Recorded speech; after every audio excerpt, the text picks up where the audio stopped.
Ang tugatog ng buhay. Kabanata 779. Nang si Claire ay papunta sa Maple Villa, siya ay nakakabaliw ng kumpiyansa sa sarili. Pinag-aralan niyang mabuti ang relasyon nina Alex at Dorothy. Mula nang magsimula silang mag-date sa universidad hanggang sa tumira siya sa kanila, naalala niya ang bawat detalye. Ang babaeng ito ay labis na panatiko sa pera, kaya naalala niya ang lahat ng kanyang mga alaala para lamang sa pera mismo. Naaalala niya kung paano inalagaan ni Alex si Dorothy noong may sakit ito. Naalala pa niya kung paano si Alex pinasahe ang paa ni Dorothy nang makaramdam siya ng pagod. Ang kanyang ekspresyon na puno ng pag-ibig ay tiyak na hindi lamang basta gawa. Noon, nakita niya si Alex bilang isang talo lang dahil handa siyang gawin ang mga bagay na iyon para sa kanyang babae. Parang wala siyang pride ng lalaki na para bang handa siyang magpaalipin sa kanya. Gayunpaman, ang kanyang saloobin ay ibang-iba sa pagkakataong ito, naisip niya na maaaring ito ang kanyang pinakamalaking trump card. There's just no way that Alex could ever move on from my daughter. With this, she came to a conclusion na hindi umamin si Alex dito dahil lang may iba. Basta kakausapin ko lang siya ng personal, tiyak na papayag siyang makipagbalikan kay Dorothy. Ibibigay din niya sa akin ang anumang hilingin ko. Kilalang kilala niya si Alex, alam niyang mas mahalaga sa kanya ang pag-ibig kumpara sa pera.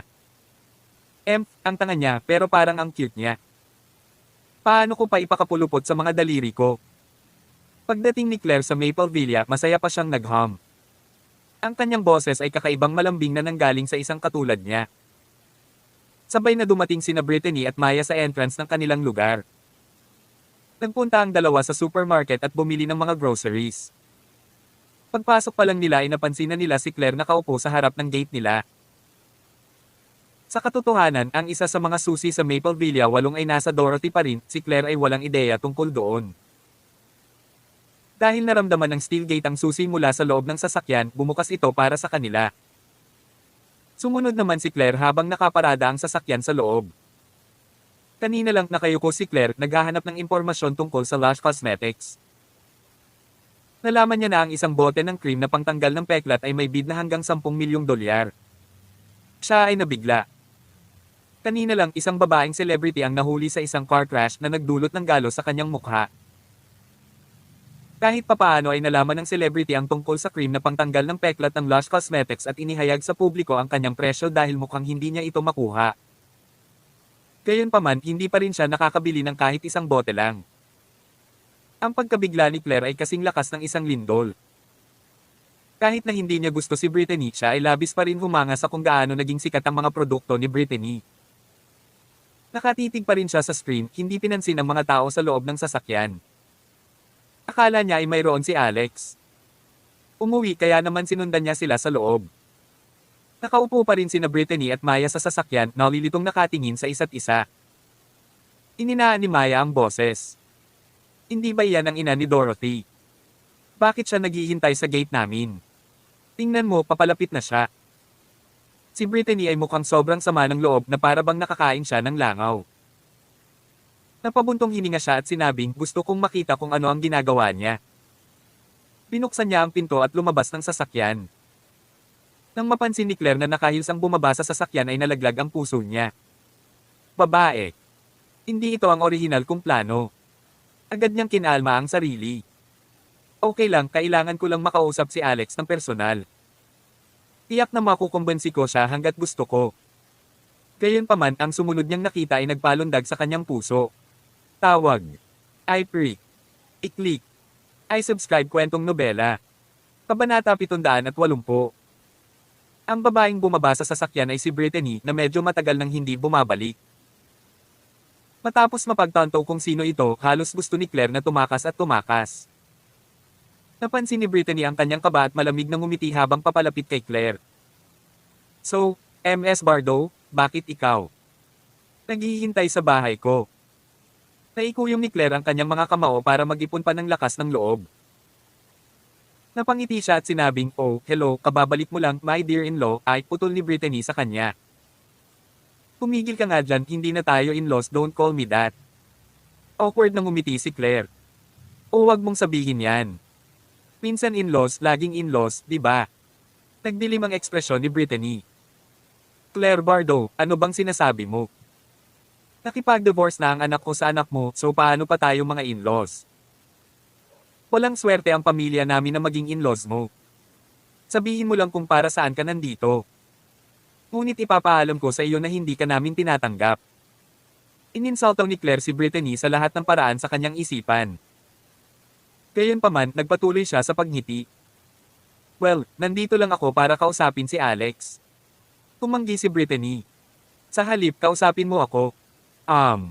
Well, okay. Ang hiwalayan ng aming mga anak ay dulot lamang ng hindi pagkakaunawaan. Nagkamali ako kay Allen noong nakaraan kaya natapos ito sa ganoong paraan. Napansin ko na pareho silang naging miserable pagkatapos ng diborsyo kaya nagsisimula akong magsisi sa aking desisyon. Kaya nga iminumungkahi ko na magpakasal silang muli. Napagdaanan na nila ang isa pang marami at hindi ito naging madali. Inaamin ko ang mga pagkakamali ko ngayon kaya please, my dear-in-law, I promise to treat Alex as my own. Ang ama ni Claire ay isang propesor at nag-aral din siya sa universidad kaya tiyak na mayroon siyang paraan sa mga salita. Nang marinig ito, bumaba ng husto ang galit ni Brittany. Walang magagalit sa isang taong nagsasalita ng maganda. Gayunpaman, hindi kailanman naisip ni Brittany na hayaan ang kanyang anak na makipagbalikan kay Dorothy. Ano ang punto sa pagbabago ng mga bagay ngayon? Naghiwalay sila kaya bakit muling magpakasal? Sa tingin mo kaya mong pagsamasamahin muli ang nabasag na salamin? Si Claire ay isang dramatikong tao at gagawin ang lahat para sa pera. Sinampal niya ang sarili, mukhang sobrang nakakaawa habang umiiyak. Kasalanan ko ang lahat ng ito. Mahal na mahal ng dalawang bata ang isa't isa, sobrang lalim. Napanood ko silang lumaki ng magkasama noong nakoma ka pa. Ang nakialam ay si Joanne. Nang dumating ang trahedya sa iyong pamilya, tumanggi lang ang matandang babae na magpakasal sila. Kailangang saksakin ng anak ko ang sarili sa puso para mapang-asawa siya. Hindi mo alam kung gaano ito nakakatakot. Sinaksak din ni Alex ang sarili para sa kanya ilang araw na rin ang nakalipas. Masyadong mahal ng dalawang ito ang isa't isa. Nagawa pa niyang tumulo ang ilang patak ng luha sa kanyang pisngi. Tila bahagyang umindayog si Brittany. Sinaman niya ng tingin si Claire. At ngayon pinagsisisihan mo ang iyong mga aksyon. Nakalimutan mo na ba kung paano mo tretuhin ang anak ko noon? Sabi ni Claire, o in-law, nanay ka rin, kaya dapat marunong kang umintindi. Bago ka magising, ang ginawa lang ng anak mo ay alagaan ka. Wala siyang kinita kahit isang sentimos, humihingi pa siya ng pera sa aming pamilya kada buwan. Alam mo ba kung paano tayo pinagchichismisan ng mga tao sa likod natin? Sinabi nila na nakahanap kami ng isang taunan bilang aming manugang. Ngunit ang aking anak na babae ay isa sa mga pinakamagandang babae sa California. Maaaring hindi iniisip ni Dorothy ang mga insulto, ngunit ako ang kanyang ina at nakaramdam ako ng sama ng loob para sa kanya. Ako ay isang balo at ang aking anak na babae sa wakas ay nagiging mas matagumpay na ngayon, ngunit walang ginawa ang aking manugang kundi pabigatin kami. Ano ang inaasahan mong gawin ko? Pero ngayong gising ka na, hindi na ako nagalit. Hayaan na lang natin ang dalawang bata. Nasasabi ko kung gaano kalungkot ang nararamdaman ni Alex. Si Brittany ay isang makatwirang tao at hindi niya magawang maging malupit kapag nagsalita si Claire sa napakagandang paraan. Sabi niya, umuwi ka muna. Tatalakayin ko ito sa aking anak kapag bumalik siya. Naramdaman ni Maya na nasa sasakyan pa rin ang pagbagsak ng kanyang puso. Pakiramdam niya ay may masamang mangyayari. Mas kilala niya si Claire kaysa kay Brittany at nakita niya kung gaano kadrama ang babaeng ito. Bukod dito, pera lang ang gusto ng babaeng ito. Nang siya ay nag-aalala, dumating sina Alex at Walt sa villa. Nagulat ang dalawa nang makita si Claire. Tanong ni Waltz, anong ginagawa mo dito, Claire Bardo? Sinusubukan mo pa bang kunin ang pera namin? Tanong ni Brittany, Alex, iminungkahi niya na magpakasal kang muli ni Dorothy. Anong masasabi mo? Nanlaki ang mata ni Alex. Si Waltz naman ay sumigaw. Nay, huwag kang makinig sa kalokohan niya. Pera ang pinakamahalaga sa babaeng ito. Gusto niya ang mayayaman at napupuot sa mahirap. Siyempre gusto niyang magpakasal silang muli. Nalaman niyang mayaman na si Alex. Ano ba ang iniisip mo, Bardo? Nagdulot pa siya ng kaguluhan sa City Salon ilang oras na ang nakalipas. Sinabi niya na parehong pag-aari ng City Salon at Thousand Miles Conglomerate at umalis si Alex sa kasal na walang anuman. Sinabihan pa niya si Alex na magwala. Napagtanto na ang lahat ng ari-arian na iyon ay nakuha pagkatapos ng diborsyo, syempre gusto niyang magpakasal silang muli. Dalawa ang mukha mong B***. Mangarap pa. Ano? Galit na galit si Brittany, sa wakas ay napagtanto niyang muntik na siyang dayin. Claire Bardo, wala pa akong nakitang babaeng kasing hiya mo. Sa sobrang galit, sinampal niya si Claire sa tapat ng mukha. Pinalipad si Claire sa pool sa tabi ng front yard. Kabanata 781. May tubig sa pool dahil hindi pa ito naubos pagkatapos ng huling paggamit. Pumalakpak. Nahulog si Claire Asek sa pool. Tulong! Tulong! Ay! Ouch! May cramp sa binti ko. Tumalsik si Claire sa pool habang iniinom niya ang tubig ng pool sa malalaking subo. Agad na nagalit si Brittany Rockefeller. Stop acting so miserable. Sa tingin mo ba ako ay tanga? Napakababaw ng pool na ito. Hindi ka posibleng malunod kahit na may cramp ka sa paa. Tumanggo si Waltz Floor. Tama iyan. Ginawa lang ng babaeng ito ang isang bagay na hindi ko pa nakikita, lahat para lang sa pera. Gayunpaman, ito ay kung paano siya madalas na kumilos. Dati, pinilit pa niya ang aking senior na makipagdiborsyo para magpakasal si Dorothy Asek kay Spark Rockefeller, ang pinsan ni Alex, ang anak ng salarina ng agaw sa Rockefeller Group. Ito ba ay isang bagay na gagawin ng isang tao? Napatulala si Brittany. Hindi pa niya narinig ang lahat ng nangyari sa nakaraan. Ngayong narinig na niya ito, sa sobrang galit niya ay nasusuka siya ng dugo.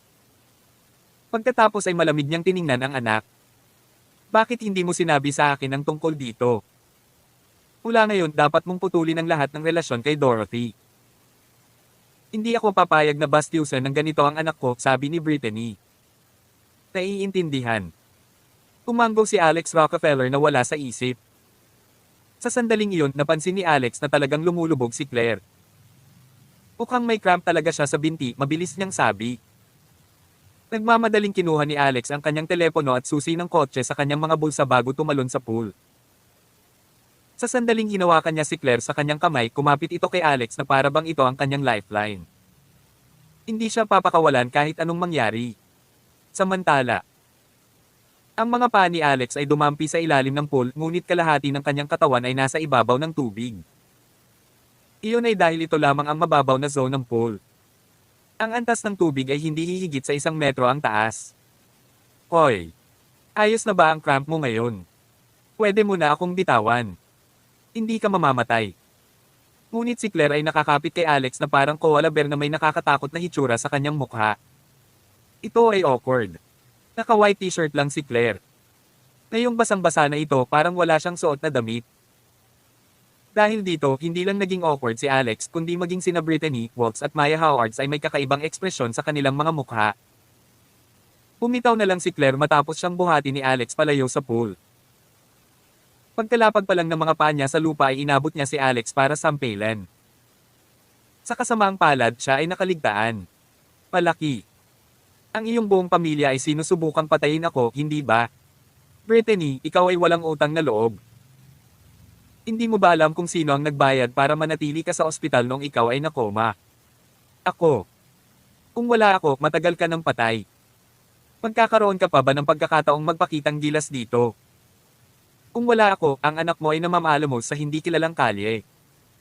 How dare you hit me? Alex, isa kang taksil. Naging maganda akong dumating para mag-alok sa iyo ng pangalawang pagkakataon, ngunit hindi mo ito pinahahalagahan. Sinasabi ko sa iyo, hindi ka magkakaroon ng isa pang pagkakataon. Hahanapin ko si Dorothy ng isang mas mabuting pamilya. They'll be 8,000 times or 10,000 times better than you lot, sigaw ni Claire. Nakaramdam si Brittany ng init sa kanyang dibdib. Nalaman niya ang lahat ng nangyari habang siya ay nakoma.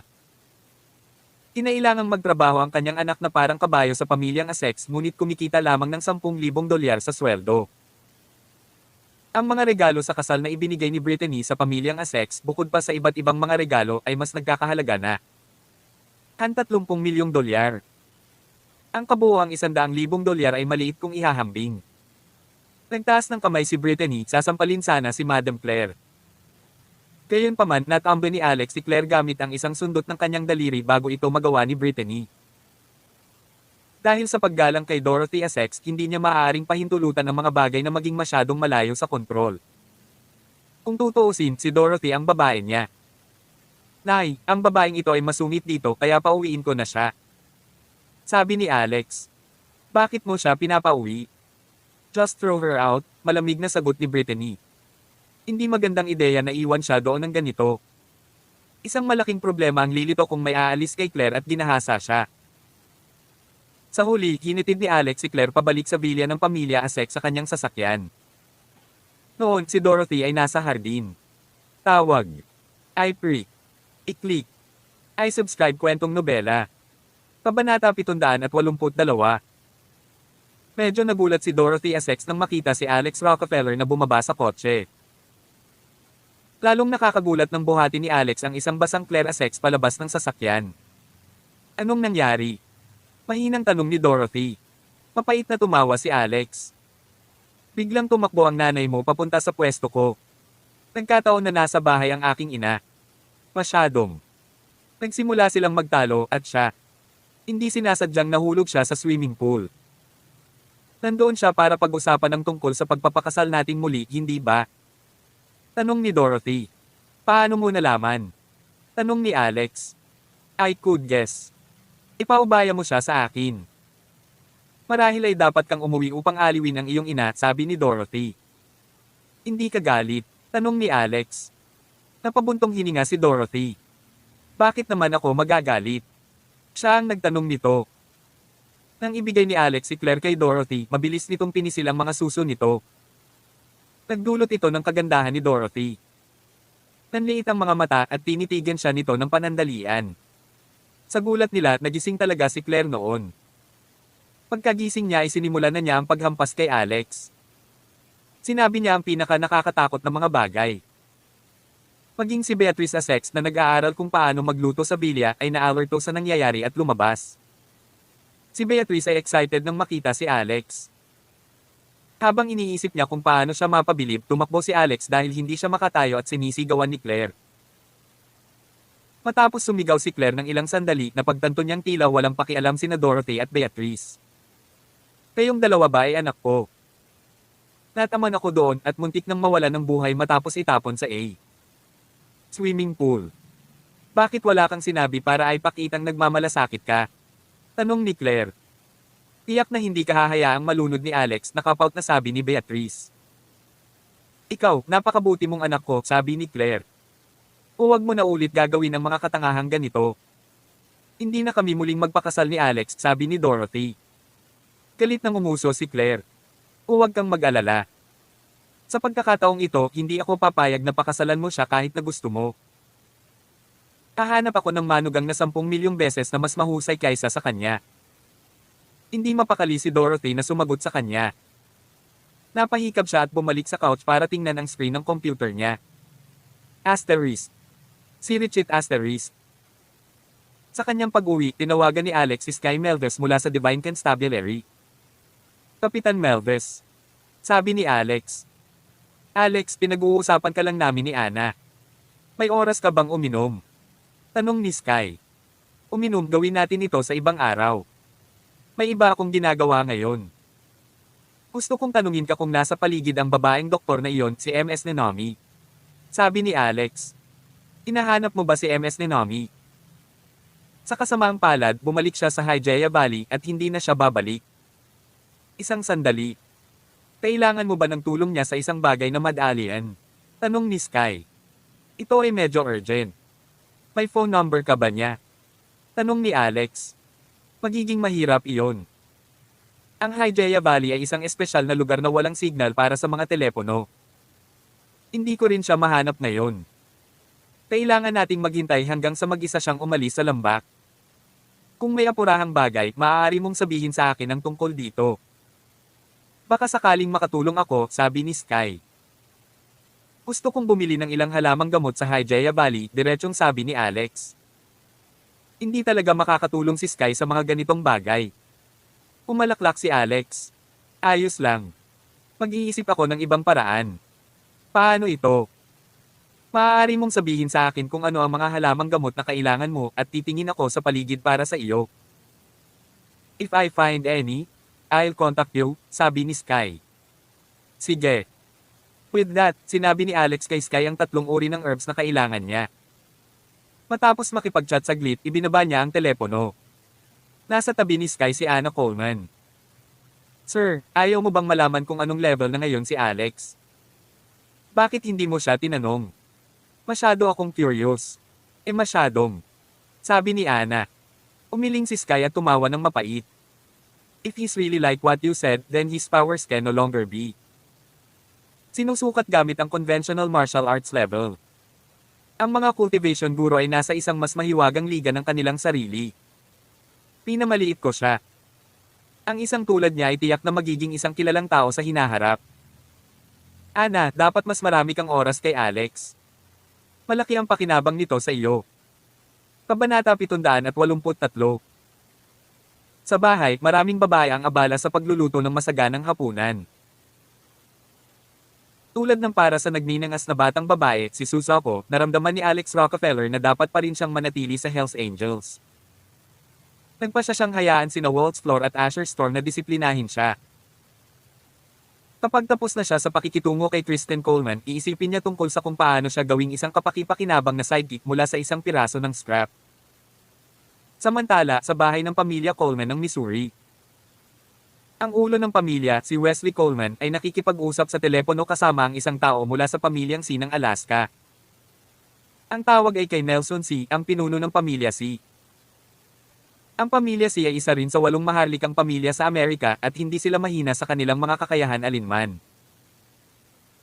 Tuwing 10 taon, ang nakababatang henerasyon ng 8 maharlikang pamilya ay makikipagkompetensya sa isa't isa. Matukoy ang ranggo ng kanilang mga komprehensibong kakayahan. Ang huling kompetisyon ay naganap 9 na taon na ang nakararaan at pumangatlo ang pamilya C.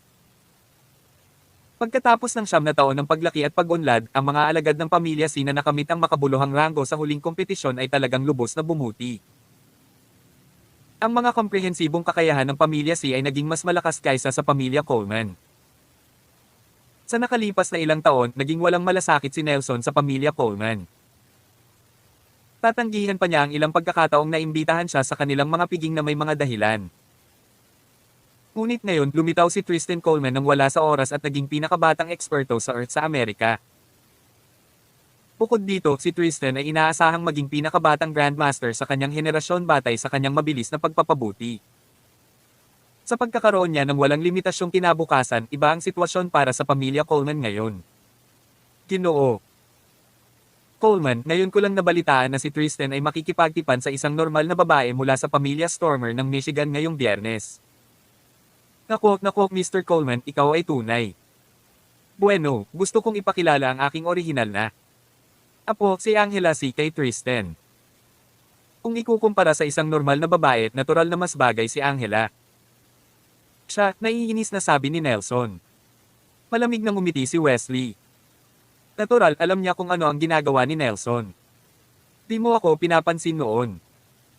Ngayon, sisiguraduhin kung hindi mo man lang ako maabot. Isip ni Wesley. Napangiti si Wesley. May sariling iniisip si Kristen. Wala kaming karapatang manghimasok sa kanyang mga gawain sa kasal. Pagkatapos ng lahat, siya ang magiging timeman ng pamilya Coleman. Gusto niya ng freedom of marriage. Bilang kanyang lolo, dapat kong matugunan ang pangangailangan niya. Si Kristen ay may mga mata lamang para sa babaeng iyon mula sa pamilya Stormer at tumanggi siyang magpakasal kung hindi siya ang gusto. Kaya ano ang maaari kong gawin tungkol dito? Ang normal na babae mula sa pamilya Stormer ay maaaring maging kanyang asawa. Hindi big deal para sa isang lalaki mula sa royal family na magpakasal sa maraming babae. Walang pakialam si Angela sa mga bagay na ito. It's decided then. Dadalhin ko si Angela sa lugar ng Stormer family para magkakilala sila ng personal. Sigurado akong magugustuhan ni Kristen sa kanya. Tumawa si Nelson. Hindi. Hindi mo talaga kailangan.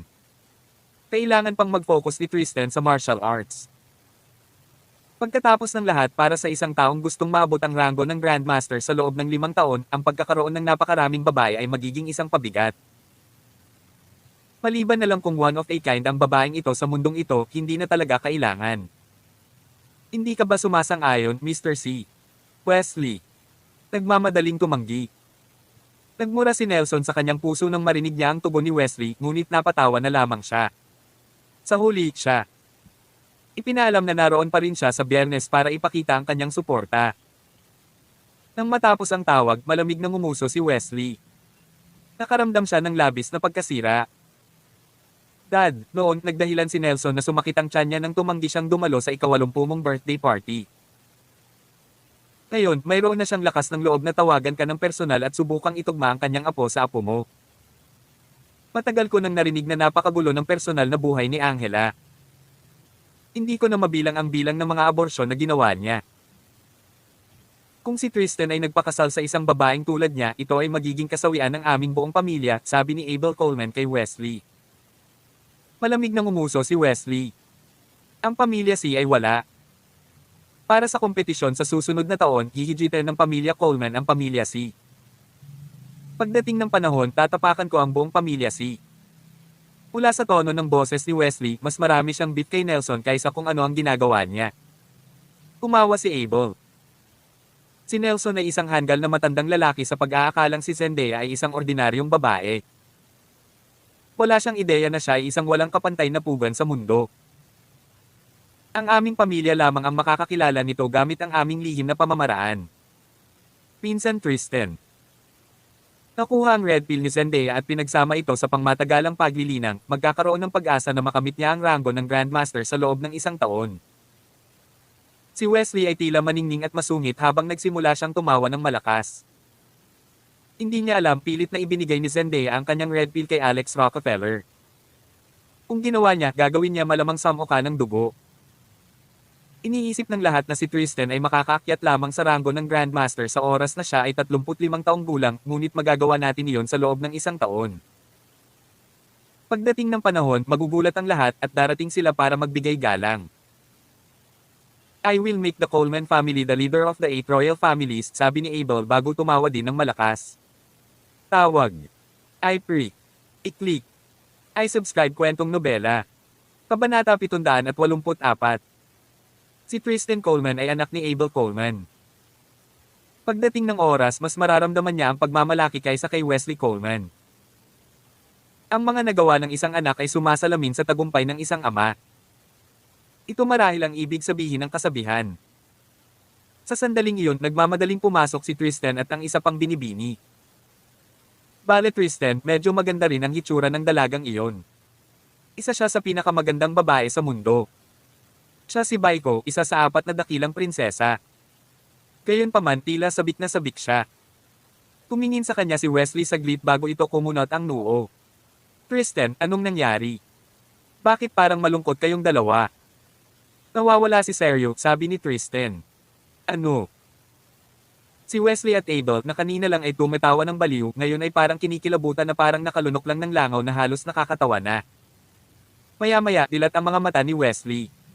Paano siya nawala? Pambihira ang kakayahan ni Sergio sa martial arts at siya ang pinakamagaling sa 4 na mahusay na prinsesa. Kung na-activate niya ang burning veins kahit na walang kapantay si Tristan sa kanya. Bukod dito, mayroon pa siyang 30 bantay na kasama niya. Maaaring si Sergio ay kinidnap ni Master Rockefeller tulad ni Suzaku. Tanong ni Baiko. Sa sandaling ginawa ang pangungusap na ito, nagbago ang ekspresyon ng mukha ng lahat. Ilang sandali pa, galit na sinipa ni Abel ang anti-gang mahogany table sa harapan niya. Hindi ako makapaniwala. Sino ang? Impyerno ba ito si Master Rockefeller? Siya ba ay isang Grandmaster? Maaaring walang isip itong sinabi ni Abel, ngunit seryoso itong inisip ng iba. Nagbago ang ekspresyon ng mukha ni Wesley. Kung iyon talaga ang kaso, ito ay magiging mahirap. Sir, hayaan mo akong hanapin sina Sergio at Suzaku. Dapat ko silang iligtas, sabi ni Baiko. Umiling si Wesley. Hindi. Kung talagang Grandmaster ang lalaking iyon, magdadala ka lang ng kamatayan sa iyong sarili. Maaaring walang panganib ang buhay ni Baiko, ngunit ang kanyang pagkabirhen. Maaari ba nating pasukin ang Grand Elder? Sabi ni Tristan. Ang dakilang elder na tinutukoy niya ay ang pinakamalakas na miyembro ng pamilyang Coleman ng Missouri, isang Grandmaster. Agad na nagbago ang ekspresyon ng mukha ni Wesley. Talagang hindi. Bilang isang Grandmaster, siya ang pundasyon ng maharlikang pamilya. Dapat lang siyang kumilos bilang isang deterrent at hindi natin siya dapat padalos-dalos na gumawa ng anumang hakbang. Bukod, si Master Rockefeller ay may napakahiwagang background. Napakaraming unpredictability. Kung may mangyari sa Grand Elder, ang pamilya Coleman ay nasa panganib. Galit na bulalas niya. Ano ang gagawin natin? Manunood na lang ba tayo at walang gagawin habang nawawala sina Suzaku at Seryo? Si Suzaku ang magiging babae ko sa hinaharap. Kung hindi natin siya mahahanap sa lalong madaling panahon, walang makakaalam kung. Ang pag-iisip lamang tungkol sa kahihinatnan ay nakadama ng matinding panlulumo si Tristan. Umiling si Wesley. Tristan, 2 araw nang nawala si Suzaku. Makakalimutan mo siya. Pagkabirhen. Kahit bumalik talaga siya, hindi na siya pwede maging royal princess mo. Masisira lang niya ang reputasyon mo. Dapat nating pag-isipang mabuti ang bagay na ito. Ngayon, ang pinakamahalagang bagay ay ang pakasalan mo si Zendaya. Ito ang iyong pangunahing prioridad at walang dapat magkamali, sabi ni Wesley. Paano ito? Bye ko, bukas ng umaga, samahan mo si Tristan sa Michigan para maghanda para sa seremonya ng pakikipag-ugnayan. Abel, pupunta ka rin. Mas mainam kung makumbinsi mo ang pamilya Stormer. Direktang i-convert ang pakikipag-ugnayan sa isang kasal. Igan kaagad ang babaeng iyon upang maiwasan ang anumang hangin ng pagbabago. Ako na ang bahala sa kapakanan ni Seryo, dagdag ni Wesley pagkatapos ng maikling paghinto. Walang choice si Tristan kundi pumayag. Kinabukasan, nagtungo si Tristan sa Michigan. Si Alex Rockefeller, na nasa California, ay sumunod din sa kanyang ina at sa iba pa nang umalis sila patungong Michigan. Napaisip si Alex. Bago naging engaged si Zendaya Stormer, kailangan niya itong makilala ng pribado. Kabanata 785. Sa araw na ito ng Setyembre, may banayad na simoy ng hangin at bahagyang ambon. Nagdala ito ng maraming malamig na hangin sa Michigan na mainit at mahalumigmig.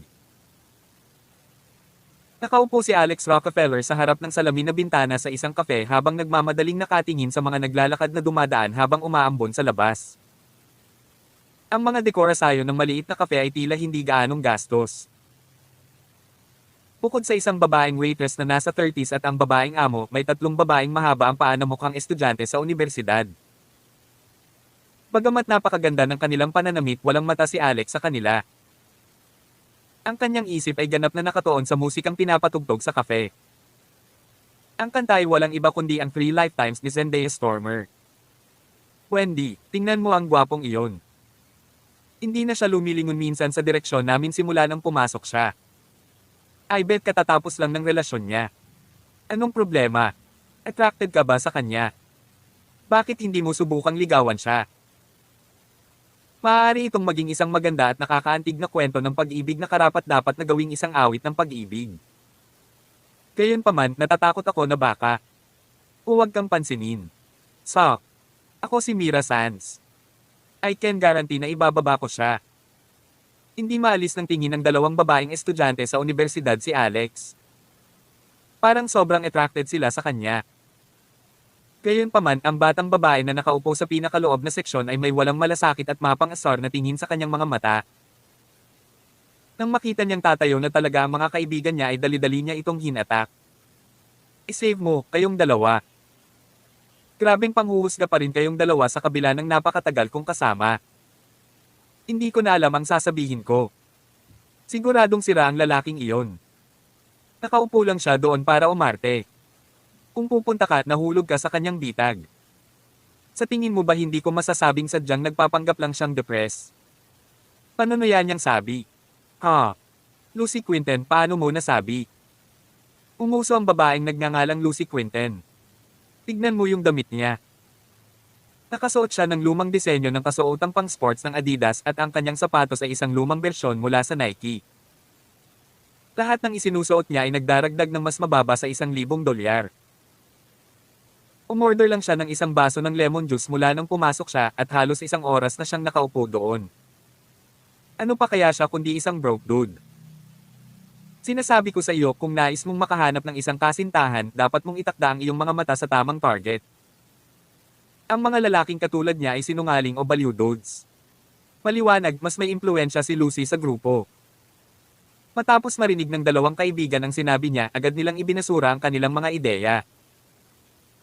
Nang muli silang tumingin kay Alex ay punong-puno ng panghahamak at panghahamak ang kanilang mga titig. Hindi pa sapat ang nakita ninyong dalawa. Halika, engagement party na ni Zendaya Stormer sa loob ng 2 araw. Pamilya Stormer ng Michigan ang pinag-uusapan natin. Ang aking pamilya ay itinuturing din na kagalang-galang sa Michigan at kami ay nasa listahan ng imbitasyon. Pagdating ng panahon, isasama ko kayong dalawa para may matutunan kayo, sabi ni Lucy. Wow! Zendaya Stormer engagement party, totoo ka ba? Lucy, mahal kita. Sa totoo lang, malinaw na narinig ni Alex ang lahat ng sinabi ng mga babaeng iyon. Pero wala siyang pakialam. Nandito siya naghihintay ng kung sino. Ang taong iyon ay walang iba kundi si Zendaya Stormer. Dati, tinawagan niya si Zyla Stormer, humihingi ng tulong sa kanya para ayusin ang pakikipagpulong kay Zendaya. Natural, hindi niya sinabi kay Zyla ang totoo. Kung sinabi niya kay Zyla na gusto niyang malaman kung buntis si Zendaya sa kanyang anak, natatakot siya na baka martilyo siya hanggang mamatay. Kaya naman, sinabi niya kay Zyla na gusto niyang mag-inquire tungkol sa advertisement ng Lush Cosmetics. Noon lang nalaman ni Zyla na ini-endorse talaga ni Zendaya ang mga produkto ng family business ni Alex. Gayunpaman, kalahating oras na ang lumipas mula sa takdang oras ng kanilang pagpupulong. Hindi pa rin nagpapakita si Zendaya. Palakas ng palakas ang ulan. Sa sandaling iyon, unti-unting huminto sa harap ng kafe ang isang pandaigdigang, limitadong edisyon na Ferrari race car. Isang magandang babae ang lumabas sa kotse. Ang 3 babaeng nakaupo sa likod ni Alex na hindi kalayuan sa salamin na bintana ay agad na napalingon sa mamahaling sasakyan at sa magandang babae sa labas. Ito ay isang Ferrari. Mukhang ang pandaigdigang, limitadong edisyon na F911 na nagkakahalaga ng higit sa $15 milyong. Pulalas ni Wendy Jonas na dilat ang mga mata. Upang makihalubilo sa bilog ng mga mayayaman at sikat, pinag-aralan niya ng husto ang tungkol sa iba't ibang mamahaling sasakyan sa internet at hinayaan niyang lumabas ang kanyang mga salita sa kanyang bibig. Ang ganda rin ng babaeng iyon. Napaka-elegante niyang tingnan. Ang kanyang mga damit. Hindi ba yung Giorgio Armani na gawa sa kamay sa Italy? Isa siyang mayamang babae. Lucy, mukhang mas mayaman pa sa iyo ang taong ito. Bakit? Pupunta ba siya sa ganitong lugar? Sino kaya ang hinihintay ng lalaking iyon? Si Mira Sanz ay isang estudyante ng fashion. Matapos ang pagsabihan ni Lucy kanina ay agad na nilero ni Mira ang kanyang lakas at nagkomento sa babaeng nagpakita. Sa wakas ay natanong ng mabuti ni Lucy ang babae at naningkit ang mga mata nito. Tawag. I-prick. I-click. I-subscribe kwentong nobela. Kabanata 786. Agad na iniabot ni Lucy Quintan ang kanyang kamay upang takpan ang bibig ni Mira Sanz. Tumahimik ka. Siya ay mula sa pamilya Stormer ng Michigan. Paano niya nalaman na si Rana Dode? Mahinang sabi ni Lucy sa tono ng kaba at takot. Agad namang nanlaki ang mga mata nila Mira at Wendy Jonas sa gulat. Hindi sila naglakas loob na gumawa ng isa pang tunog. Hindi nagtagal, binuksan ng babae ang pinto ng kafe at pumasok. Umupo doon si Alex Rockefeller nang hindi kumikibo. Pero, baka sa mga mata niya ang disappointment. Sa katunayan, ang taong nagpakita ay mula sa pamilya Stormer ng Michigan, ngunit hindi siya si Zendaya. Stormer, ang babaeng hinihintay ni Alex. Sa halip siya ay si Zyla Stormer. Nakita na ni Zyla si Alex nung nasa labas na siya ng pinto. Right then, she directly walked over and greeted Alex ng may paggalang. Ginoo. Rockefeller. Halos malaglag ang panga ng 3 babae habang nakatitig, nakatali ang dila. Si Lucy, lalo na, ay nagsimulang maghinala na maaaring siya ay bulag. Paulit-ulit niyang sinuri upang matiyak na ang babaeng iyon ay mula sa pamilya Stormer ng Michigan. Sa katunayan, isa siya sa mga paborito ng pinuno ng pamilya Stormer. Higit sa lahat, bakit napakagalang niya sa Bailing Dude na iyon? Bakit ka nag-iisa? Nasaan siya? Mahinang tanong ni Alex. Inayla ni Zyla ang isang upuan. Ginoo. Rockefeller, pwede bang maupo? Ipagpatuloy mo. Anong gusto mong inumin? Sabi ni Alex. Anything will do, sagot niya. Waitress, dalhan mo siya ng isang basong mainit na tubig, sabi ni Alex. Hindi nakaimik si Zyla. Natambo din ang tatlong babae. Isang baso lang ng maligamgam na tubig ang in-order ni Alex kay Zyla.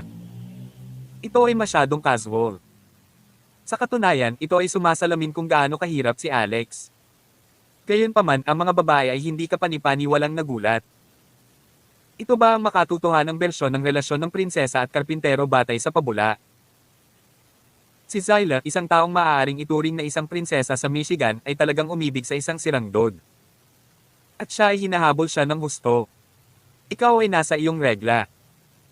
Mas maganda kung hindi ka umiinom ng kape, paliwanag ni Alex. Tumalsik si Wendy ng isang subo ng kape. Tinakpan ni Lucy ang kanyang bibig upang pigilan ang sarili sa pagsigaw, ngunit ang kanyang nanginginig na katawan ay nagpakita sa kanyang takot. Namula si Zyla at nahihiyang tumingin kay Alex. Salamat, sabi niya. I'm really sorry, Zendaya. Hindi ako nakarating. Ang aming pamilya ay pinananatiling malapit sa kanya kamakailan. Hindi nila gagawin. Kahit palabasin siya. Hindi ito gumana kahit na nagpakita ako at nagsalita para sa kanya. Hindi ko alam kung ano ang iniisip ng kapatid ko. Natatakot siya na baka tumakas si Zendaya kapag lumabas ito at hindi man lang niya ito hayaang gamitin siya. Telepono. Tinatrato niya ito na parang isang kriminal. Tungkol naman sa advertisement ng negosyo ng pamilya mo, natatakot talaga ako na it won't work, dagdag ni Zyla. Naningkit ang mga mata ni Alex. Medyo nagalit siya. Sinadya ang pagkawala ni Zendaya nitong huli. Miss Stormer, pwede mo ba akong ihatid sa bahay mo? Biglang tanong ni Alex. Ginoo. Rockefeller. Mukhang gusto mong makita si Zendaya ng husto. Hindi naman dahil sa advertisement, di ba? Si Zyla ay isang matalinong tao. Nasabi niya kagad na nagpupumilit si Alex na makita si Zendaya. Tumanggo si Alex.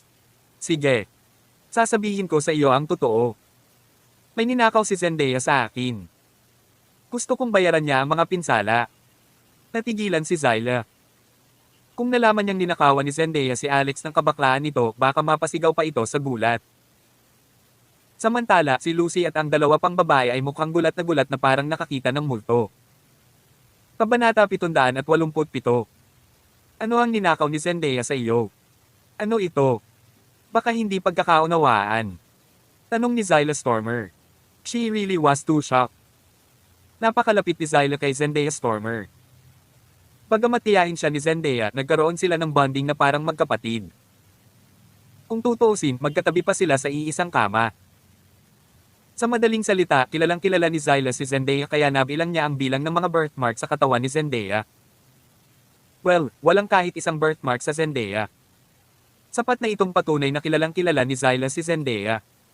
Paano posibleng magnakaw si Zendaya ng anuman? Siya ay may pera at kapangyarihan. Ano pa ang kulang kay Zendaya? Ang tanging bagay na wala sa kanya ay ang kalayaan sa pag-aasawa. Hindi ito misunderstanding. Alam na alam ko ito. Sinabi ni Alex Rockefeller ng may katiyakan. Ano ba talaga ito? Tanong ni Zyla. Ito.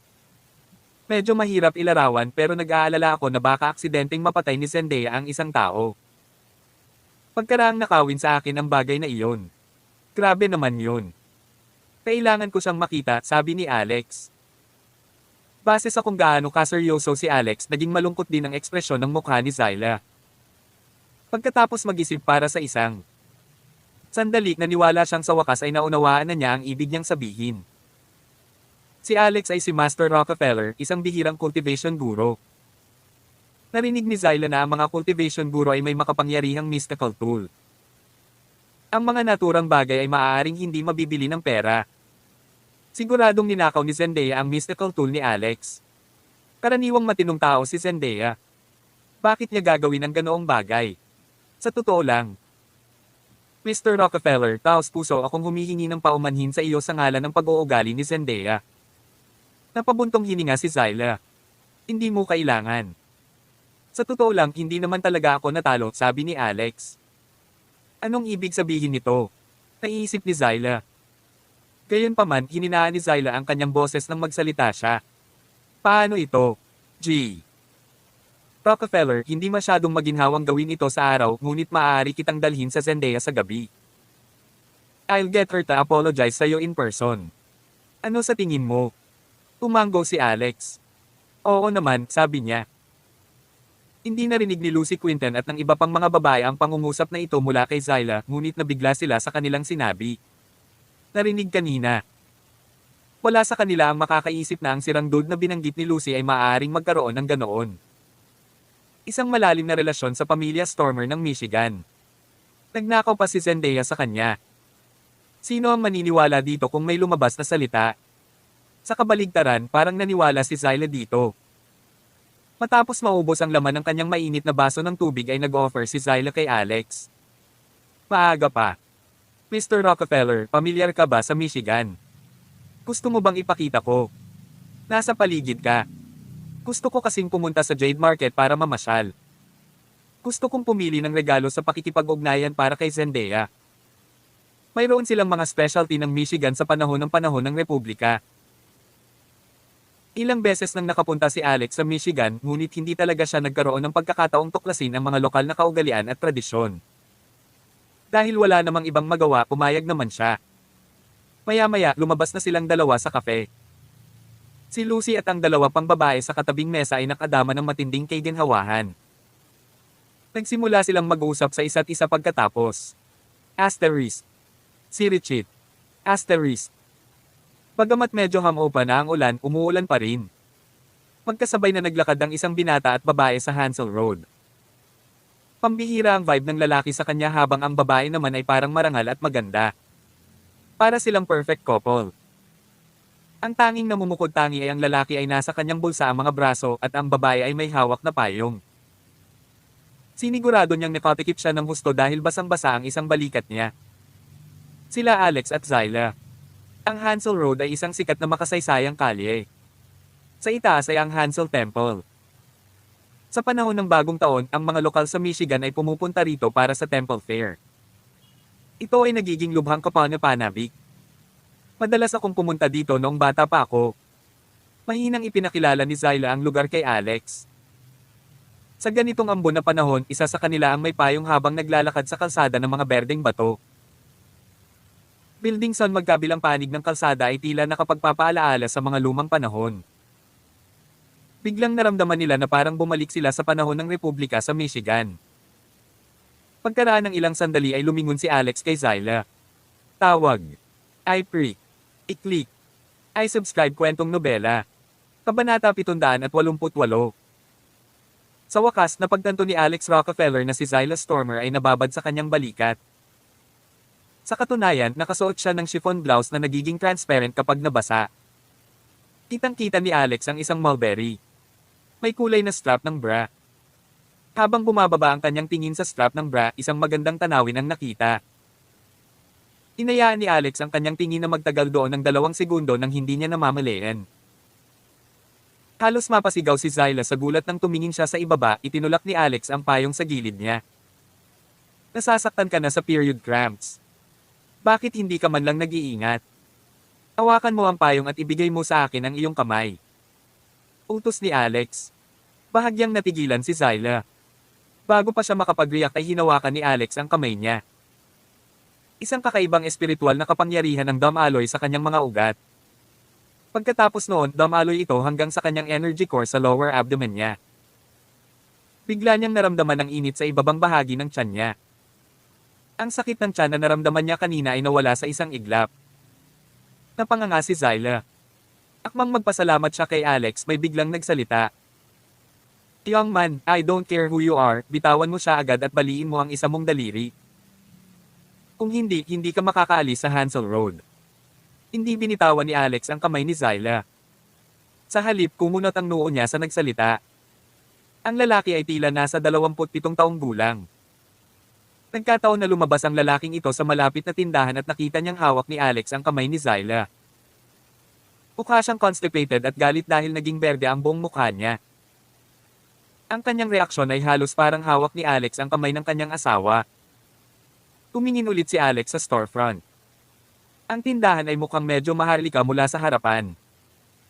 May isang plate na nakasabit sa itaas ng pasukan na may nakasulat na House of Treasures na nakabold at gininto ang mga titik. Dito rin sinadya ni Zyla na dalhin si Alex. Joe Sinclair, ano ang ibig sabihin nito? This is none of your business, magwala ka. Malamig na pinandilatan ni Zyla ang lalaking nasa harapan niya na nakatingin pa rin kay Alex ng masama.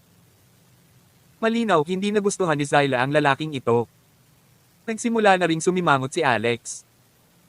Kahit sino ay hindi magiging masaya pagkatapos na sigawan ng ganoon ng walang dahilan. Si Joe Sinclair, gayunpaman, nadama pa rin na parang siya ay higit sa lahat. Hindi pinansin ang sinabi ni Zyla, tinuro pa niya si Alex. Binata, bingi ka ba? Hindi mo ba maintindihan ang sinabi ko? Gusto mo na bang mamatay? Ang boses ng lalaking ito ay nakakuha ng atensyon ng dalawang lalaki na kalalabas lang ng House of Treasures. Nang makita nila ang eksenang ito, alam na agad nila ang nangyayari. Ikaw ay maliit na piraso ng She-Asterisk. Alam mo ba kung sino ang lalaking ito? Siya ang panganay na anak sa pamilyang Sinclair ng Michigan. Sa isang utos masisiguro niyang hindi na makikita ang iyong abo, sabi ng isang matangkad at payat na binata. Umiling si Alex. Hindi ko alam kung sino siya pero alam ko kung patuloy niya akong itinuturo ng ganito, mawawalan siya ng daliri. Ano ang sinabi mo? Galit na galit si Joe Sinclair.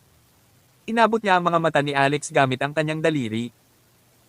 Isang kaluskos ang maririnig ng marahan na hinawakan ni Alex ang kanyang daliri at pinutol ito.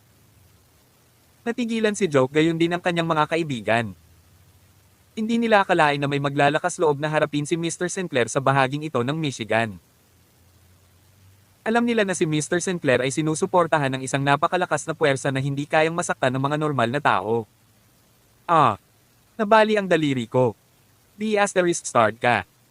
How dare you break my finger? Patay ka. Puputulan kita ng 10,000 piraso. Sigaw ni Joe. Basag. Sa isang galaw, nabali rin ni Alex ang pangalawang daliri ni Joe. She-Asterisk man. Itong anak ng She-Asterisk. Sabay nating patayin siya. Naghiyawan ng mga kaibigan ni Joe at akmang sasalakayin si Alex nang harangin ni Zyla si Alex sa likod niya. May death wish ka ba? Alam mo ba kung sino ako? Nakasimangot na sabi ni Zyla. Kabanata 789. Dilat na dilat ang hugis almond ng mga mata ni Zyla Stormer at sumambulat ang aristokratikong aura na nabuo niya mula pa noong bata pa siya. Para bang mayroon siyang likas na presensya na bumabalot sa lahat mula sa itaas. Nang makita siya ng dalawang kaibigan ni Joe Sinclair na ganito, sabay silang natigilan saglit. Pinigilan nila ang kanilang sarili sa pag-charge pasulong. Sino ka? Tanong ng isa sa kanila. Malamig na tumawa si Zyla. You don't even know who I am, pero bakit ang lakas ng loob mong atakihin kami sa ngalan ni Joe? Sino ang nagbigay sa iyo ng lakas ng loob? Maaari mong tanungin ang iyong Panginoon kung sino ako. Kung gusto kong salakayin ang pamilya mo, maglalakas loob ba siyang tulungan ka? Medyo nagdududa ang lalaki at medyo nabigla sa sinabi ni Zyla. Malakas siyang nagsalita at may kumpiyansa.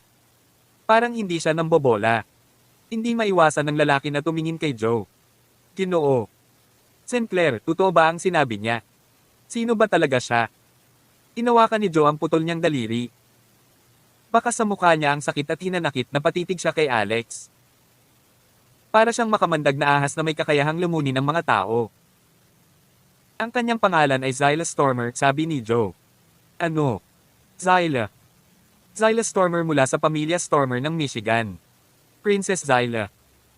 Kung miyembro siya ng maharlikang pamilya, hindi ba siya naging prinsesa? Ang dalawang lalaki ay parehong ipinanganak at lumaki sa Michigan. Kahit hindi pa nila nakilala si Zyla, pamilyar na pamilyar sila sa reputable na pangalan ni Princess Zyla. Una sa lahat, siya ay may marangal na katayuan. Pangalawa sa lahat, sinabihan sila na sinumang lalaki sa bansa na makapag-asawa ng babaeng katulad niya ay mabubuhay ng maginhawa para sa natitirang bahagi ng kanilang buhay. Ang kailangan lang gawin ng lalaking iyon ay panatilihing masaya ang Diyosa na ito. Kaya naman, hindi mabilang na mga lalaki sa Michigan ang lihim na nanaginip tungkol sa pagtulog kasama si Zyla. Ang bilang ng tamad na nawala sa basura sa mga imbornal ay maaaring umabot sa 1,000,000. Parehong nabigla ang dalawang lalaki at napatingin sila kay Zyla na may halong pagtataka. Napalingon muna sila kay Joe bago muling bumaling kay Zyla. Bigla, hindi nila alam kung kanino. Umili. Malamig na singgal ni Zyla. Naaalala ko ang iyong mga mukha. Sa isang tawag, magagawa kong malugi ang mga negosyo ng iyong pamilya sa loob ng 3 oras. Mukhang gusto ninyong sundin ang mga yapat ng Hydra Group na napabagsak. Tingnan natin kung kukuha si Joe ng tulong mula sa pamilya Sinclair ng Imperial Capital para sa inyo. Ang dalawang kaibigan ni Joe ay agad na lumuhod sa lupa na may kabog. Natatakot silang yumuko kay Zyla habang humihingi ng tawad. Pumwesto si Alex Rockefeller sa tabi ni Zyla at pinanood kung paano niya natalo ang kanyang mga kalaban gamit lamang ang mga salita at hindi mga kamao. Takot na takot ang dalawang lalaking iyon na halos asar na sila sa kanilang sarili. Ito ay isang paraan sa isang layunin kahit na sa tulong ng kapangyarihan ng kanyang sariling pamilya. Sa mga mata ni Alex, si Joe ay walang pinagkaiba sa isang insekto. Gayunpaman, batay sa kung paano nagsalita si Joe, siya ay tila dumating mula sa isang medyo malakas na background. Sino ang lalaking ito? Siya ba ang hinahangaan mo? Tanong ni Alex. Galing siya sa pamilya Sinclair ng Imperial Capital.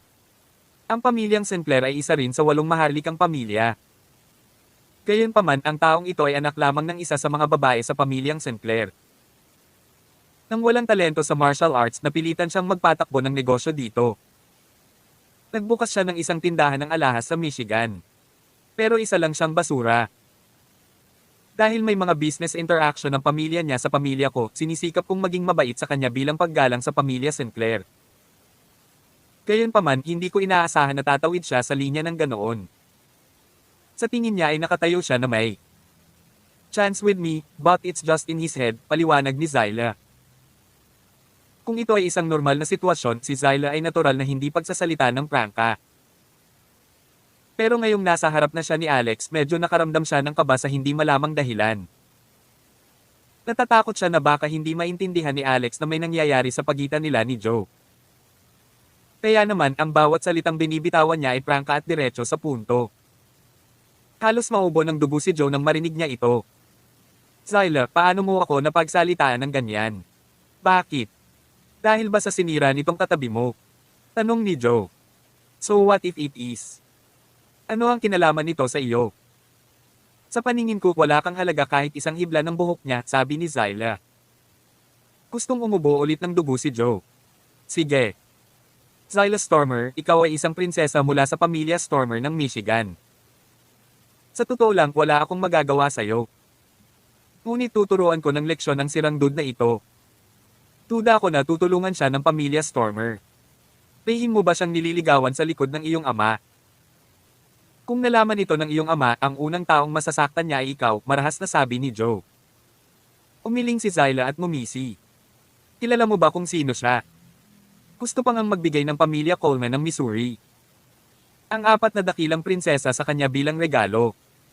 Paano mo siya pinagbabantaan? Ano ang sinabi mo? Laking gulat ni Joe. Siya ay miyembro ng maharlikang pamilya. Bagamat hindi siya kasama sa pangunahing bilog, sapat na ang alam niya tungkol sa 4 na mahusay na prinsesa mula sa pamilyang Coleman ng Missouri. Sa katunayan, kaya niyang bigkasan ang mga katotohanan tungkol sa mga prinsesa mula sa kanyang memorya. Maaari lamang managinip si Joe na makasama ang sinuman sa kanila. Ang pamilyang Coleman ng Missouri ay talagang ibinigay ang lahat ng mga prinsesa kay Alex. Ang taong ito ay malamang na hindi kapani-pani walang makapangyarihan. Tawag. I-pre. I-click. I-subscribe kwentong nobela. Kabanata 700 na po. Anong uri ng tao at anong uri ng pinagmulan ang dapat niyang taglayin upang taglayin ang gayong dakilang kakayahan? Sa sandaling ito, sa wakas ay nakaramdam ng takot si Joe Sinclair. Hindi inaasahan ni Alex Rockefeller na direktang ibunyag ni Zyla Stormer ang katotohanan na sinakop niya ang mga prinsesa mula sa pamilya ng Coleman. Huli na para pigilan siya. Sinisisi lang niya ang sarili niya dahil hindi niya sinabi kay Zyla na ilihim muna ito. Gayunpaman, ayos lang dahil sinabi na niya ito. Sa puntong ito, walang dahilan para matakot si Alex. Iyon ay dahil ang mga taong kailangan niyang bantayan ay tila nalaman na. Bakit hindi ka pa umaalis? Sigaw ni Zyla. Nag-atubili si Joe ng 2 segundo bago kumari pa ng takbo. Mabilis ding tumakbo ang dalawa niyang duwag na kaibigan. Tumingin si Zyla kay Alex na may paghingi ng tawad. Ginoo. Rockefeller, talagang ikinalulungkot ko ang problemang naidulot ko sa iyo. Hindi ko ine-expect na makakabunggo ako ng nakakainis na tao dito. Ayos lang. Is just someone unimportant, simpleng sabi ni Alex. Hindi ka ba nasisiyahan sa paghawak ng alulong sa sitwasyon? Medyo okay lang. Sa isip ni Alex, iniisip niya na kung nangyari ito kay Waltz Floor o Michelle Yao, si Joe at ang dalawa niyang duwag na kaibigan ay mas mahihirapan. Maswerte sila kung nawalan lang sila ng mga paa. Mas malamang na masiraan din sila ng ulo. Gayunpaman, ang pamamaraan ni Zyla ay maaaring ituring na normal. Sa kanyang pagkakakilanlan, malamang nabihira siyang makatagpo ng ganoon. Mga pangyayari. Tumangala si Alex sa tatlong salita sa itaas ng pinto, House of Treasures. Pagkatapos noon, tumingin siya sa loob at malabo niyang naramdaman ang presensya ng isang essence. Sa pamamagitan ng kanyang observational chi energy, natuklasan niya na may essence sa loob ng House of Treasures. Ang kakanyahan na tumagos sa hangin ay higit na puro sa loob kaysa saan man. Naantig ang puso ni Alex. Talaga bang may kayamanan sa loob? Pumasok tayo. Nanguna si Alex sa pagpasok. Pagpasok pa lang niya sa loob, ang butil na umiiral sa upper energy core niya ay talagang nanginginig ng husto at narinig ni Alex ang isang malakas na kalabog sa kanyang conscious mind. The Asterisk Man. Ano ang nangyayari? Biglang natigilan si Alex. Napahinto siya nang biglang bumangga sa kanya si Zyla na naglalakad sa likuran niya. Kumatok ng malakas ang dibdib ni Zyla sa likod niya. Nang mangyari iyon ay naramdaman ni Zyla ang mabilis na pagtibok ng kanyang puso. Parang may kuryenteng dumaan sa kanya. Hoy, bakit ka biglang tumigil? Nagpout si Zyla at inikot ang mga mata. Gayunpaman, tila hindi siya narinig ni Alex. Natulala pa rin siya sa abnormal na reaksyon ng butil. Sa sandaling ito, naramdaman ni Alex na may koneksyon sa pagitan niya at ng butil sa pamamagitan ng kanilang mental power. Nararamdaman niya ang butil na nagpapadala sa kanya ng mensahe. Ito ay gutom. Gusto nitong kumain. Ang bagay na gusto nitong kainin ay nasa loob nitong House of Treasures. Nagpatuloy sa paglalakad si Alex sa loob. Habang papasok siya, mas matindi ang pagtalon ng butil sa loob niya. Naging shortcut din ito para hanapin ni Alex ang kayamanan. Pupunta siya sa direksyon kung saan mas mabilis na tumibok ang butil. Sa wakas, nakarating siya sa harap ng isang haligi. Napatulala si Alex. Talagang gustong ubusin ng ulo ang haliging ito na gawa sa kahoy. Pwede bang kainin ang haligi? Kabanata 771. Maaari bang kainin ang haligi? Siyempre hindi. Ito ay karaniwang kaalaman. Gayunpaman, ang ulo sa core ng enerhiya ay naninindigan sa pag-ubos ng haligi.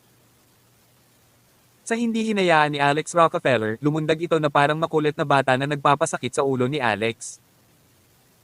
Ngunit pinagmasdan niyang mabuti ang napakadate na kahoy na haligi sa kanyang harapan. Ito ay itim na may bahid ng dilaw at marami itong basag na butil. Sa katunayan, may ilang mantsa ng langis dito. Ito ay talagang isang ordinaryong haligi. Napagpasyahan ni Alex na hindi na siya titingin sa haligi. Sa halip, tumalikod siya at balak na umalis. Ngunit ang butil sa kanyang energy core ay biglang naglabas ng napakalakas na mental power. Parang tinutusok ng karayom ang kanyang isipan.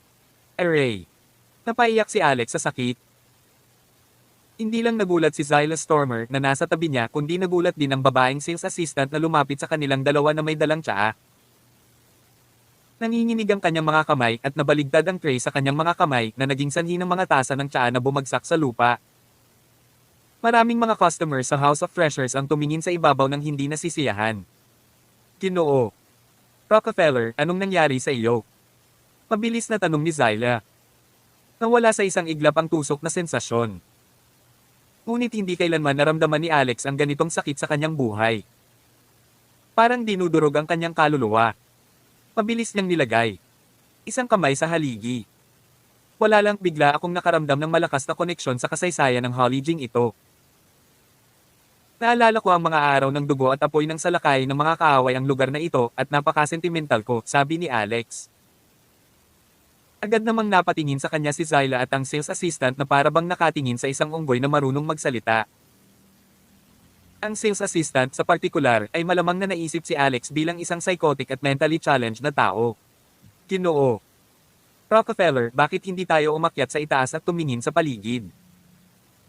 Nasa taas lahat ng mga gamit, sabi ni Zyla ng mahina. I wonder, ibinibenta ba itong kahoy na haligi? Napakamot ng ulo si Alex at tinanong ang katulong. Pagtatanong pa lang ni Alex ay parang naiinis na ang babaeng sales assistant. Sir, kung patuloy kang magbibiro ng ganyan, I'll have to get security to throw you out.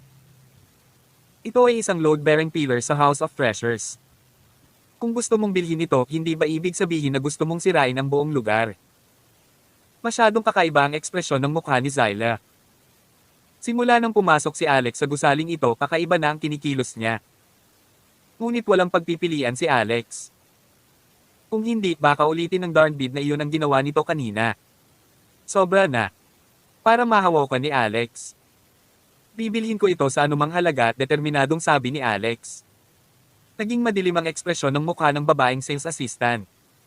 Galit niyang tinitigan si Alex saglit. Security, halika dito, dali. Someone's caused a scene here, sigaw niya. Kasabay nito, ang kamalayan ng butil ay lumalakas at ito ay nabubunggo sa enerhiya ni Alex sa mga core. Pakiramdam ni Alex ay parang masisira nito ang kanyang upper energy core at lumipad palabas.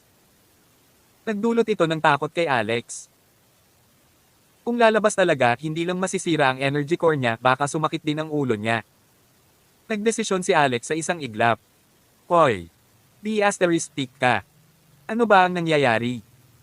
Nagpapatakbo ka ng negosyo at narito ako para bumili ng mga gamit. Tumawag ka talaga ng security para paalisin ako. How dare you? Sigaw ni Alex. Habang nagsasalita, galit niyang sinuntok ang haligi. Boom! Basag! Sinadya ni Alex na sirain ang poste na nagdadala ng kargada. Ang kahoy na haligi na may diameter na kalahating metro ay nabali mula sa gitna. Pagkatapos noon, ang kisame na ay nalalayan ng haliging kahoy na ito ay nagsimulang mag-crack at hindi mabilang na mga bato ang nagsimulang umulan. Pababa. Hindi na nakayanan ng malaking tipak ng kisame ang bigat nito at malakas itong bumagsak.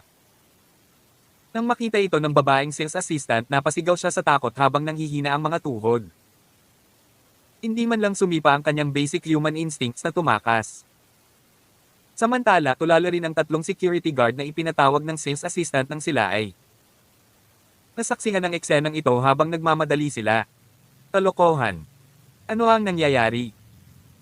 Inawakan ni Alex ang babaeng sales assistant at si Zyla bago tumakbo palabas ng napakabilis ng kidlat upang maiwasan ang pagbagsak ng kisame. Kasabay nito ang pag-vibrate ng butil sa energy core niya. Nakita ni Alex ang isang hindi regular na hugis na bato na lumalabas mula sa bitek na bahagi sa poste ng load bearing. Ang kakanyahan na nagmula dito ay masyadong siksik upang ilarawan sa mga salita. Tawag. I prick. I-click. I subscribe kwentong nobela. Kabanata 772. Ito ang bagay. Mabilis na kumilos si Alex Rockefeller. Bago bumagsak ang bato sa lupa, inabot niya ito at hinawakan sa hangin. Ang bato ay hindi malaki at kaya niya itong hawakan gamit ang isang kamay. Nang mahawakan ni Alex ang bato, nagsimulang gumawa ng malakas na puwersa ng pagsipsip ang kanyang upper energy core, mabilis. Inihigop ang kakanyahan mula sa batong ito. Hindi, ito ay hindi lamang kakanyahan. May isa pang uri ng enerhiya. Pamilyar na pamilyar si Alex sa pinagmumula ng enerhiya na ito. Iyon ay dahil ito ay lubos na katugma sa kanyang sariling katawan.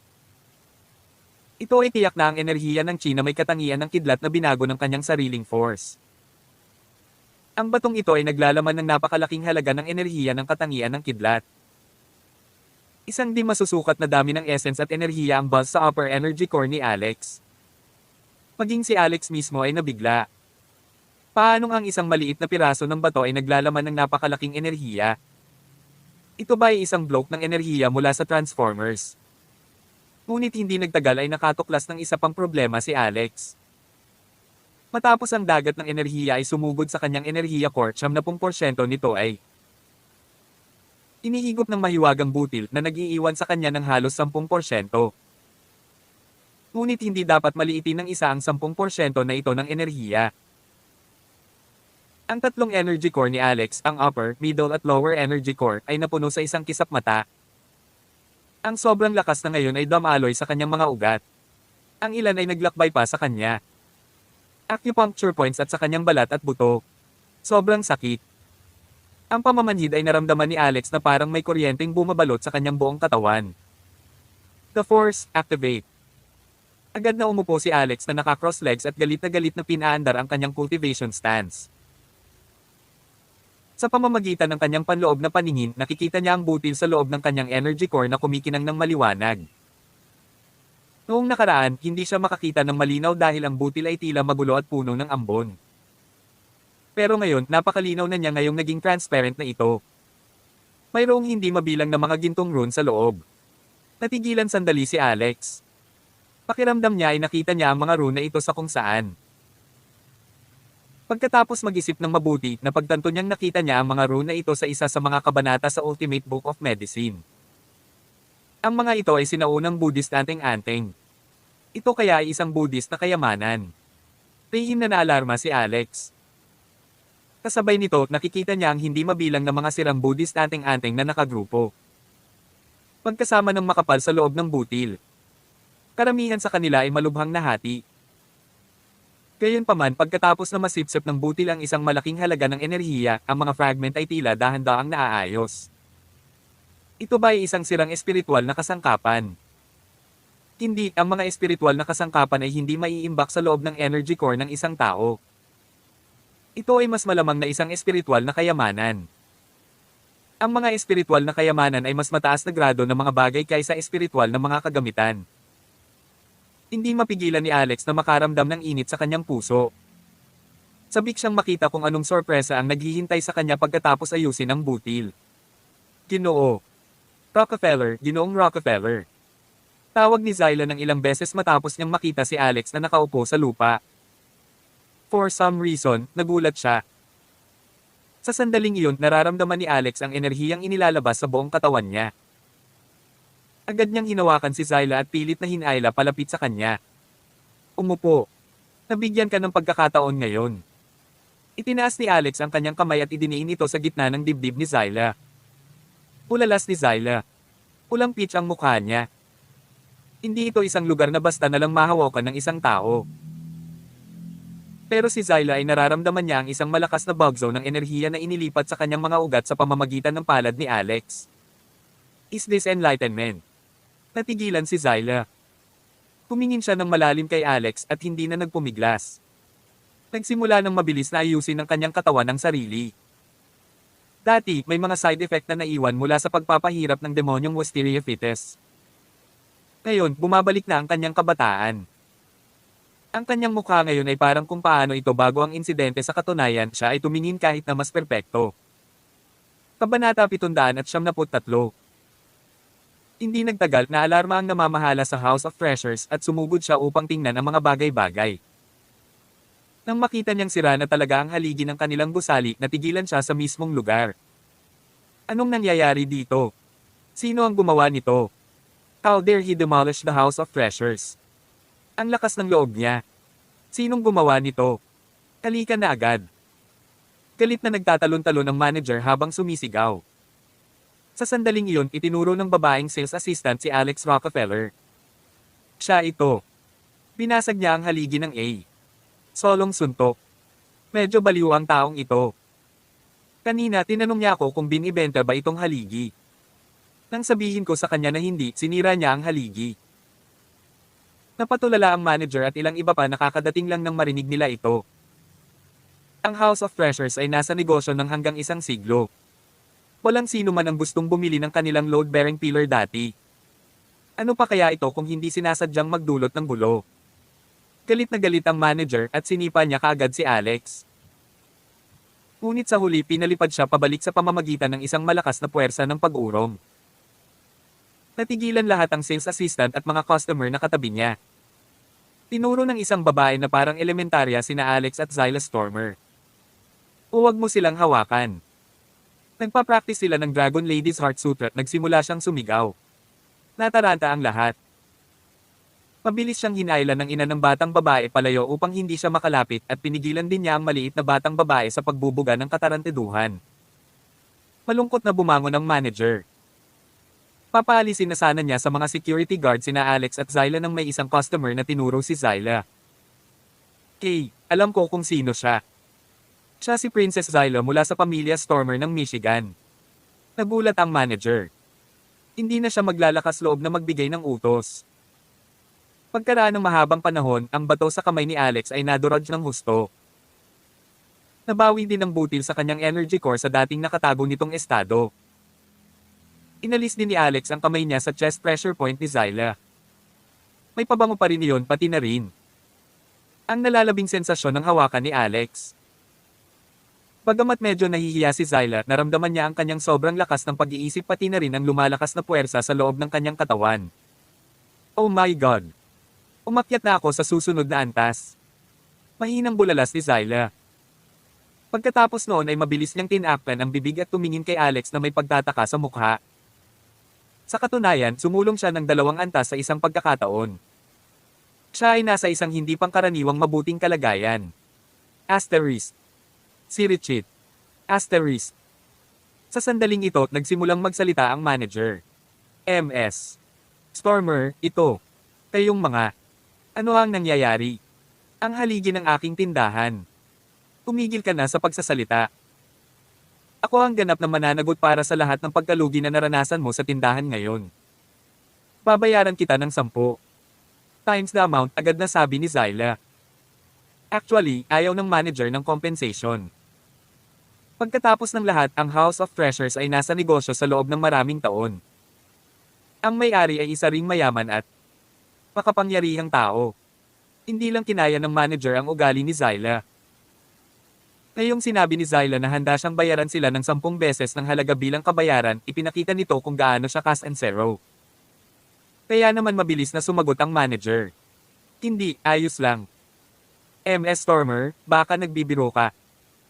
Kayang-kaya pa rin ng House of Treasures ang mga gastos sa pagkukumpuni. Dagdag pa, ang Holly Jane kahoy na ito ay nasa paligid para sa marami ng dekada at ito ay naging medyo dekadente. Kailangan pa rin namin itong palitan. Ang pagpapautang sa kanila ni Zyla ay mas mahalaga kaysa sa 10 beses ng kabayarang handa niyang ibigay. Alok. Tsaka medyo nasira lang yung kisame. Wala sa mga bagay na jade ang nawasak. Magkano ang 10 beses ang halaga ng kabayaran sa? Hindi rin nagpapigil si Zyla. Agad siyang tumango. Masyado kang mabait, manager. Kung gayon, dalhin mo kami sa itaas para tingnan. Gusto kong bumili ng jade accessory bilang regalo sa kasal. Habang namimili ng regalo si Zyla, umupo si Alex sa isang stool. Itinoon niya ang pansin sa kanyang katawan. Ang nangyari kanina ay direktang nagtulak sa kanyang cultivation level hanggang sa intermediate spirit transcendence. Sa totoo lang, malapit na siya sa advanced stage. Sa isa pang pagkakataon, makakalusot siya. Pagkatapos nito, naghanap si Alex ng impormasyon kung saan man siya makakapasok sa loob ng Ultimate Book of Medicine. Sa wakas, natagpuan niya ang isa, ito ay ang espiritu ng sinaunang Thunderclap Wood. Tawag. I-Prick. I-Click.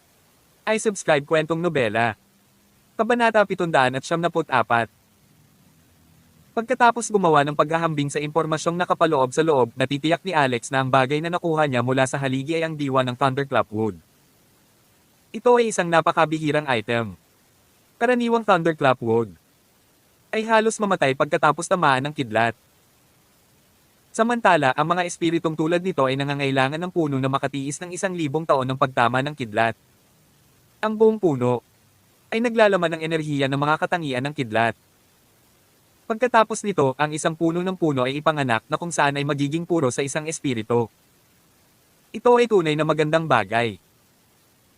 Nais ni Alex na maghanap ng higit pang impormasyon na may kaugnayan sa ulo, ngunit wala siyang mahanap na anumang nilalaman na maaari niyang paghahambing. Sa huli, kinailangan niyang sumuko ng may pag-aalinlangan. Noon, nakabili na rin ng regalo si Zyla Stormer. Isa itong emerald bracelet na napakaganda, isang mahalagang accessory sa House of Treasures. Nagkakahalaga ito kay Zyla ng kabuoang $15 milyong. Gayunpaman, ang halagang ito ay katulad ng $1,500 para sa mga ordinaryong tao sa kanya. Paglabas ni Alex at Zyla, umuulan pa rin. Sa pagkakataong ito, si Alex naman ang may hawak ng payong at sinigurado niyang natakpen si Zyla. Ang ulan ay hindi dumampi sa kanyang katawan nang bumagsak ito sa kanya dahil ang kanyang katawan ay protektado ng isang layer ng chi energy. Pumunta ako sa restroom kanina, biglang lumingon si Zyla kay Alex at sinabing, "Ha?"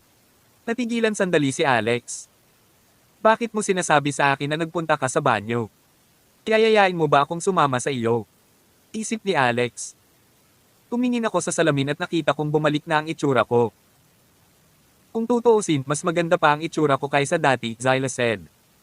"Oh, ano ngayon?" Tanong ni Alex. "Salamat," sabi ni Zyla. "Smooch." Natigilan si Alex habang nakatingin kay Zyla.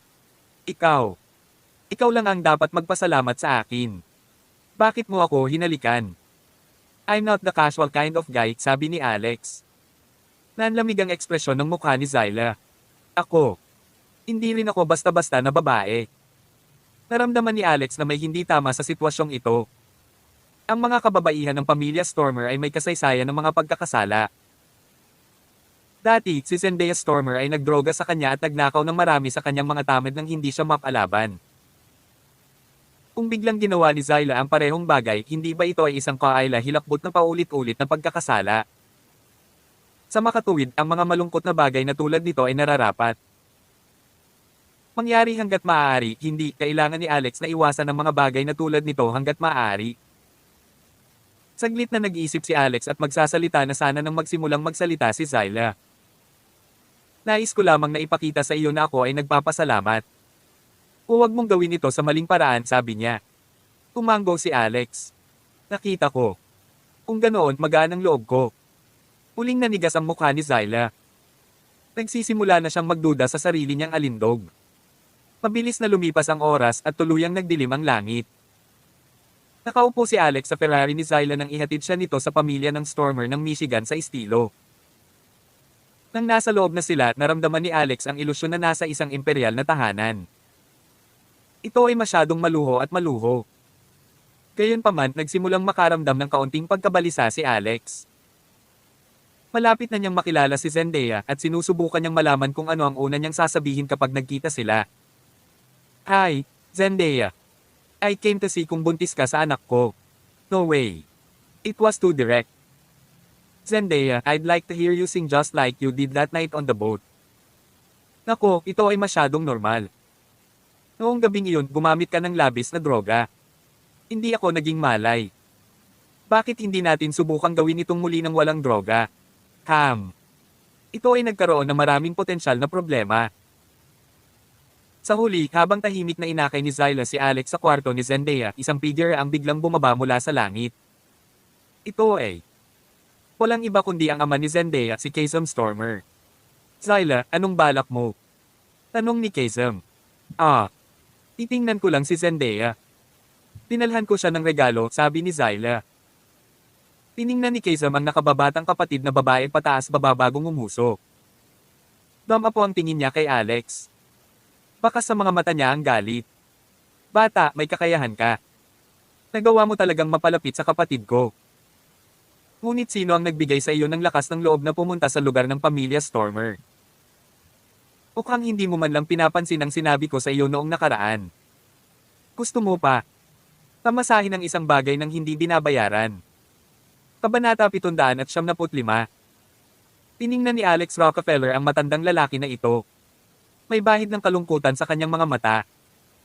Ang taong ito ay malamang na nasa pamilya Stormer ng Michigan ng napakatagal.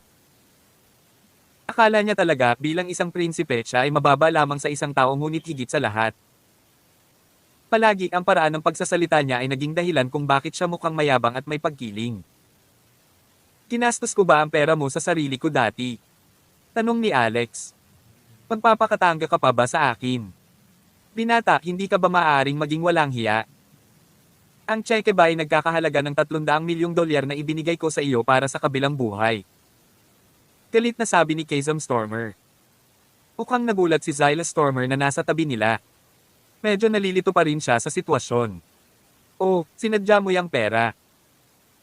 Naaalala ko ang isang tao na nagsabi na ang pera ay upang pasalamatan ako sa pagliligtas sa buhay ng kanyang anak na babae ng 3 beses. Ito ay dapat na isang pagbabayad na magkansela ng anumang mga pabor na dapat kong bayaran. Anong problema? Wala ka bang pera at kailangan kong ibalik sa iyo ang 300 milyon na iyon? Tanong ni Alex. Ang mga salita ni Alex ay nagpagalit kay Kazam na halos hindi na siya makahinga. Maya-maya, nagsimulang magsalita si Zyla. Kuya, may sasabihin si Mr. Rockefeller kay Zendaya ng personal. Ako, diretsong pinutol siya ni Kazam sa pamamagitan ng tame time na pagtanggi sa kanya. Alam na alam niya ang kalagayan ng kanyang anak.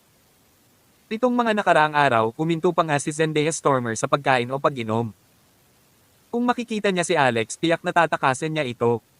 Zyla, this is none of your business. Pwede ka munang umalis. Kakausapin ko siya saglit, sabi ni Kazam kay Zyla. Masasabi rin ni Zyla na may ilang conflict na nagaganap sa pagitan nina Alex at Kazam. Medyo nag-aalala siyang tumingin kay Alex. Tumanggo si Alex sa kanya. Ayos lang. Okay, Mr. Rockefeller. Hindi ako lalayo. Kung inilagay ka ng kapatid ko sa mahirap na sitwasyon, tawagan mo lang ako, sabi ni Zyla. Hindi natuwa si Kazam sa narinig. Dati-rati ay nirerespeto siya ni Zyla bilang kapatid niya. Malaki ang agwat ng edad nilang dalawa. Hindi isang pagmamalabas na sabihin na si Kazam ay katulad ng kanyang ama. Pero ngayon, may kakampi na talaga si Zyla sa isang outsider. Hindi lamang ang anak ni Kazam ang gumawa noon kundi ang kanyang kapatid na babae rin ang gumagawa nito. Ito ay kitawa-tawa. Nang makaalis na si Zyla, malamig na ngumuso si Kazam. Rockefeller, sinabi ko na sa iyo noong nakaraan. Hindi mo deserve ang anak ko. Noon, hindi ka pa nakakapunta sa lugar ng pamilya Stormer. Marahil wala kang ideya kung gaano kayo magkaiba. Ngayon, nakita mo na ito at mararamdaman mo ito. Pwede bang sumuko ka na lang? Napabuntong hininga si Alex at umiling. Nakaramdam ng galit si Kazam sa kanyang puso. Huwag kang ang matigas ang ulo, baka pagbayaran mo. Maganda lang ang ibinibigay ko sa iyo. Dahil iniligtas mo ang aking anak. Kung ibang tao ka, nabali ko na agad ang mga kamay at paa niya.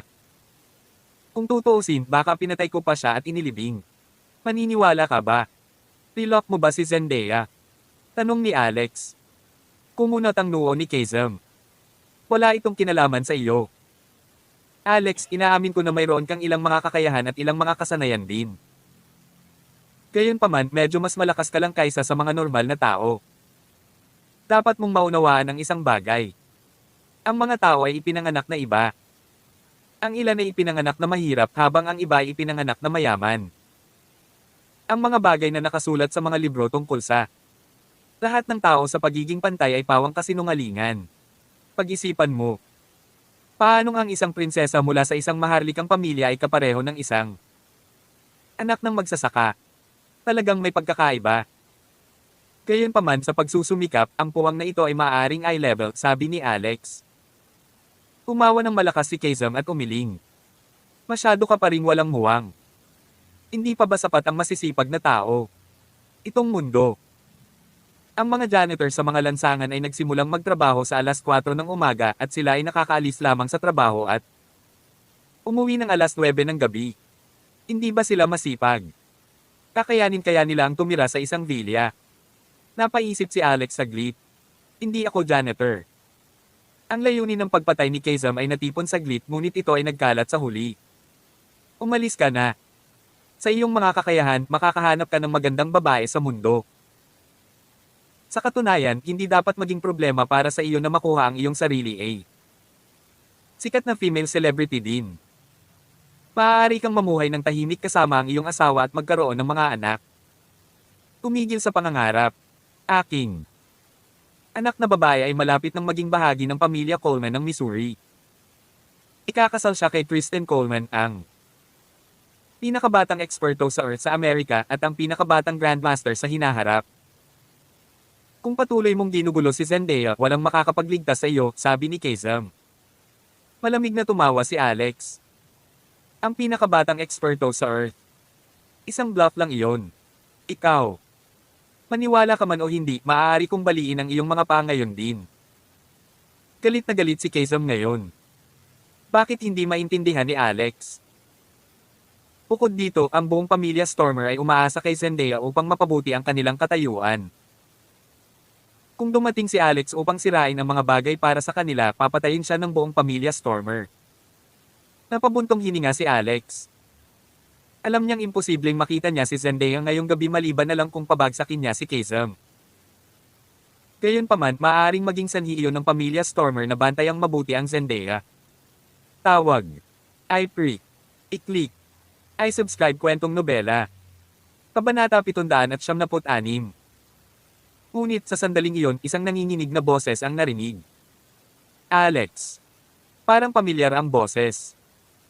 Mayroong isang tiyak na himig dito at ito ay sinamahan ng isang malakas na kapangyarihan sa pag-iisip. Galing ito kay Zendaya Stormer. Tumingin si Alex Rockefeller sa direksyon kung saan nanggaling ang boses at nakita niya si Zendaya na nakasuot ng manipis. Kamiseta na kulay lavender. Siya ay mukhang napakaganda gaya ng dati ngunit mas payat kaysa sa nakalipas na ilang araw. Ang kanyang mga mata ay lumitaw na hindi pangkaraniwang malaki din. Tumayo si Zyla Stormer sa tabi mismo ni Zendaya. Malinaw na sumilip si Zyla sa kwarto ni Zendaya para palayain siya habang nag-uusap sina Alex at Kazam Stormer. Matapos sumigaw ng isang beses, hindi na napigilan ni Zendaya ang kanyang mga luha. Gusto niyang sumugod, tumalon sa mga bisig ni Alex at iiyak ang kanyang mga baga. Ngunit sa huli pagkatapos ng ilang hakbang pasulong siya ay pinigilan ni Kazam. Zyla, anong ginagawa mo? Sinong nagsabing pwede mo siyang palabasin? Galit na sigaw ni Kazam. Pilit niyang pinipigilan si Zendaya na makita si Alex. Nang makita ang hitsura ngayon ni Zendaya, mas nakaramdam ng pag-aalala si Kazam. Tumingin si Alex kay Zendaya at partikular niyang hinayaan na magtagal ang tingin nito sa tiyan nito. Sa kabutihang palad, hindi siya buntis. Kung hindi, hindi pa handa si Alex na maging ama. Samantala, mukhang naiintindihan naman ni Zyla ang nangyayari. Talagang nagkaroon ng ganoong relasyon sina Zendaya at Alex. May ninakaw ba si Zendaya? Malamang ninakaw niya ang puso ni Alex. Sa hindi malamang dahilan, medyo nakaramdam ng pait at lungkot si Zyla. Gusto niyang umiyak. Ipinaliwanag nito kung bakit matuwid na itinuro ni Alex na hindi siya basta-basta uri ng tao. Zyla, ibalik mo siya. Huling nagsalita si Kazam. Tinitigan ni Zendaya ang ama. Hayaan mo akong makausap si Alex saglit. 5 minuto. 5 minuto lang ang gagawin. Please. Tinanggihan siya ni Kazam. Walang 5 segundo, sabi niya. Wham! Sa sandaling iyon, sinalakay si Kazam mula sa likuran. Sinundot siya ni Alex. Ang tanging naramdaman ni Kazam ay ang pag-ikot ng kanyang ulo. Nang lumingon si Kazam, nakita niyang walang emosyon ang mukha ni Alex. You, how dare you? Ngunit maya-maya, nahimitay si Kazam at marahang sumandal sa katawan ni Alex. Tinabi siya ni Alex. Sa susunod na sandali, tumakbo si Zendaya sa kanyang mga bisig at humik din ng mahina. Nang makita ito ni Zyla ay napabuntong hininga siya sa kanyang puso. Zendaya, Mr. Rockefeller, dadaan ang mga tao. Tayo dapat ay pumunta sa ibang lugar. Pumunta ka sa kwarto ko. Ibabalik ko ang kapatid ko sa kwarto mo, Zendaya. Umanggo si Zendaya kay Zyla. Salamat sa iyo, tiyahin. Umiling si Zyla. Gulong-gulo ang puso niya. Ito ay hindi dahil naramdaman niya ang hindi maipaliwanag na damdamin ng pag-ibig, ngunit ito ay dahil ang lahat sa pamilya Stormer ay umaasa kay Zendaya. Inihintay nilang makuha siya. Ikinasal sa pamilyang Coleman ng Missouri. Ngunit ngayon sa paglahok ni Alex, ang mga bagay ay naging medyo komplikado. Gayunpaman, handa pa ring tumayo si Zyla sa panig ni Alex. Asterisk. Si Richit. Asterisk. Sa kwarto ni Zyla, niyakap ni Zendaya si Alex at umiyak habang nagsasalita. Alex, hindi ka dapat sumama. Iyon ay dahil ito ay magiging lubhang mapanganib. Tinurot ni Alex ang baba ni Zendaya at tinitigan ang mga mata nito. Sa tingin mo ba mas makapangyarihan si Tristan Coleman kaysa sa akin? Malamig niyang tanong. Kabanata 777. Sa tingin mo ba mas malakas si Tristan Coleman kaysa sa akin? Sa tingin mo ba hindi ako kasing galing ni Tristan? Habang nakatitig sa kanya si Alex Rockefeller habang tinanong niya ang mga diretsong tanong na iyon, natigilan sandali si Zendaya Stormer. Pagkatapos noon, marahang umiling siya. Hindi iyon. Pwede ba wag mo akong tanungin ng ganyan? Alam mo namang ikaw lang ang nasa puso ko. Ito ay totoo sa nakaraan, ito ay totoo ngayon, at ito ay palaging totoo sa hinaharap. Inilapit ng kaunti ni Alex ang ulo kay Zendaya at tinitigan ang mga labi nito. Napakalapit ng dalawa na malalanghap nila ang carbon dioxide mula sa hininga ng isa't isa na mayroon pa rin. Init nito. Nagsisinungaling ka. Nakangiting sabi ni Alex. Hindi ako. Dahan-dahang umatras si Zendaya na may gulat na tingin sa kanyang mga mata. Medyo kinakabahan din daw siya. Kaya kung magmura, ano ang silbi ng pagmumura? Tinakaw mo ang aking pagkabirhen sa bangka noong araw na iyon. Ngayon, ikakasal ka na kay Tristan. Tell me, hindi mo ba sinasadyang lokohin ako? Paano mo pa masasabi sa akin na ako lang ang para sa'yo? Anong ibig mong sabihin? Sabi ni Alex. Lalong lumala ang ekspresyon ng mukha ni Zendaya. Pumulo ang luha sa kanyang mga mata. Don't cry. Mahinang sabi ni Alex. Ay, hindi ako nagsinungaling sa iyo. Balak kong magpakamatay para maprotektahan ang virginity ko. Kung hindi tayo makakasama sa buhay na ito, may susunod pa. Nanginginig ang puso ni Alex. Hindi siya makapaniwala dito. Kung hindi pa siya dumating ng mas maaga para tingnan siya, hindi ba huli na ang lahat kung magpapakita siya sa araw na dapat itong engaged? Pagkatapos ng ilang sandali ng takot, nagsimulang makaramdam ng galit si Alex. Galit niyang itinulak si Zendaya. Malakas na bumagsak pa atras si Zendaya. May malaki at malapad na kama sa likuran niya. Napasubsob si Zendaya sa kanyang likuran at nagpakawala siya ng mahinang iyak dahil sa gulat at sakit. Kung maglakas loob kang magpakamatay, gagawin ko. Walang maisip si Alex na banta kay Zendaya pagkaraan ng mahabang panahon. Magiging monghe ako sa susunod na buhay. Sino ang gustong makipagrelasyon sa iyo? A woman who chooses to kill herself does not deserve to be loved by a man, sabi ni Alex sa huli. Anong gusto mong gawin ko? Hindi si Tristan ang problema. Alam kong malalampasan mo si Tristan balang araw. Sa katunayan, magagawa mo pang yurakan ang pamilya Coleman ng Missouri sa ilalim ng iyong mga paa. Ngunit walang oras na natitira ngayon. Hindi lamang ang pamilya Coleman, ngunit ang buong pamilya Stormer ng Michigan at maging ang pamilya Stormer ng Alaska ay umaasa sa kasal na ito. Hindi kita madrag dito. Hindi mo matatalo ang pamilya Stormer at ang Coleman family kung magkatrabaho sila, sabi ni Zendaya. Umakto si Alex na parang hindi narinig ang sinabi nito. Bumaba ang tingin nito sa kanya na para bang hinuhusgahan siya. Dahan-dahang sumandal si Alex. Naparito ako para sabihin sa iyo ang isang bagay. Noong gabing iyon, hindi mo dapat ako nilagyan ng gamot. I'm sorry, nakaramdam ng hiya si Zendaya sa sarili. Gusto kong sabihin sa iyo na maging mas kumpiyansa sa iyong sarili. Kahit na wala ang mga gamot, magtatagumpay ka pa rin, sabi ni Alex. Sabi ni Zendaya. Napabuntong hininga si Alex. Pinunasan niya ang mga luha niya at nagsalita sa mahinang boses. Nawalan ka ng timbang. Hindi ka ba natutulog o kumakain? Well, lately. Wala ka bang iniisip kundi ang kamatayan? Tumango si Zendaya noong una, ngunit pagkatapos ay umiling siya. Wala akong iniisip kundi ikaw. Hindi maaaring ibalik ni Alex ang ganoong kalaking pabor. Matapos mag-alinlangan ng kalahating segundo, idiniin niya ang sarili kay Zendaya.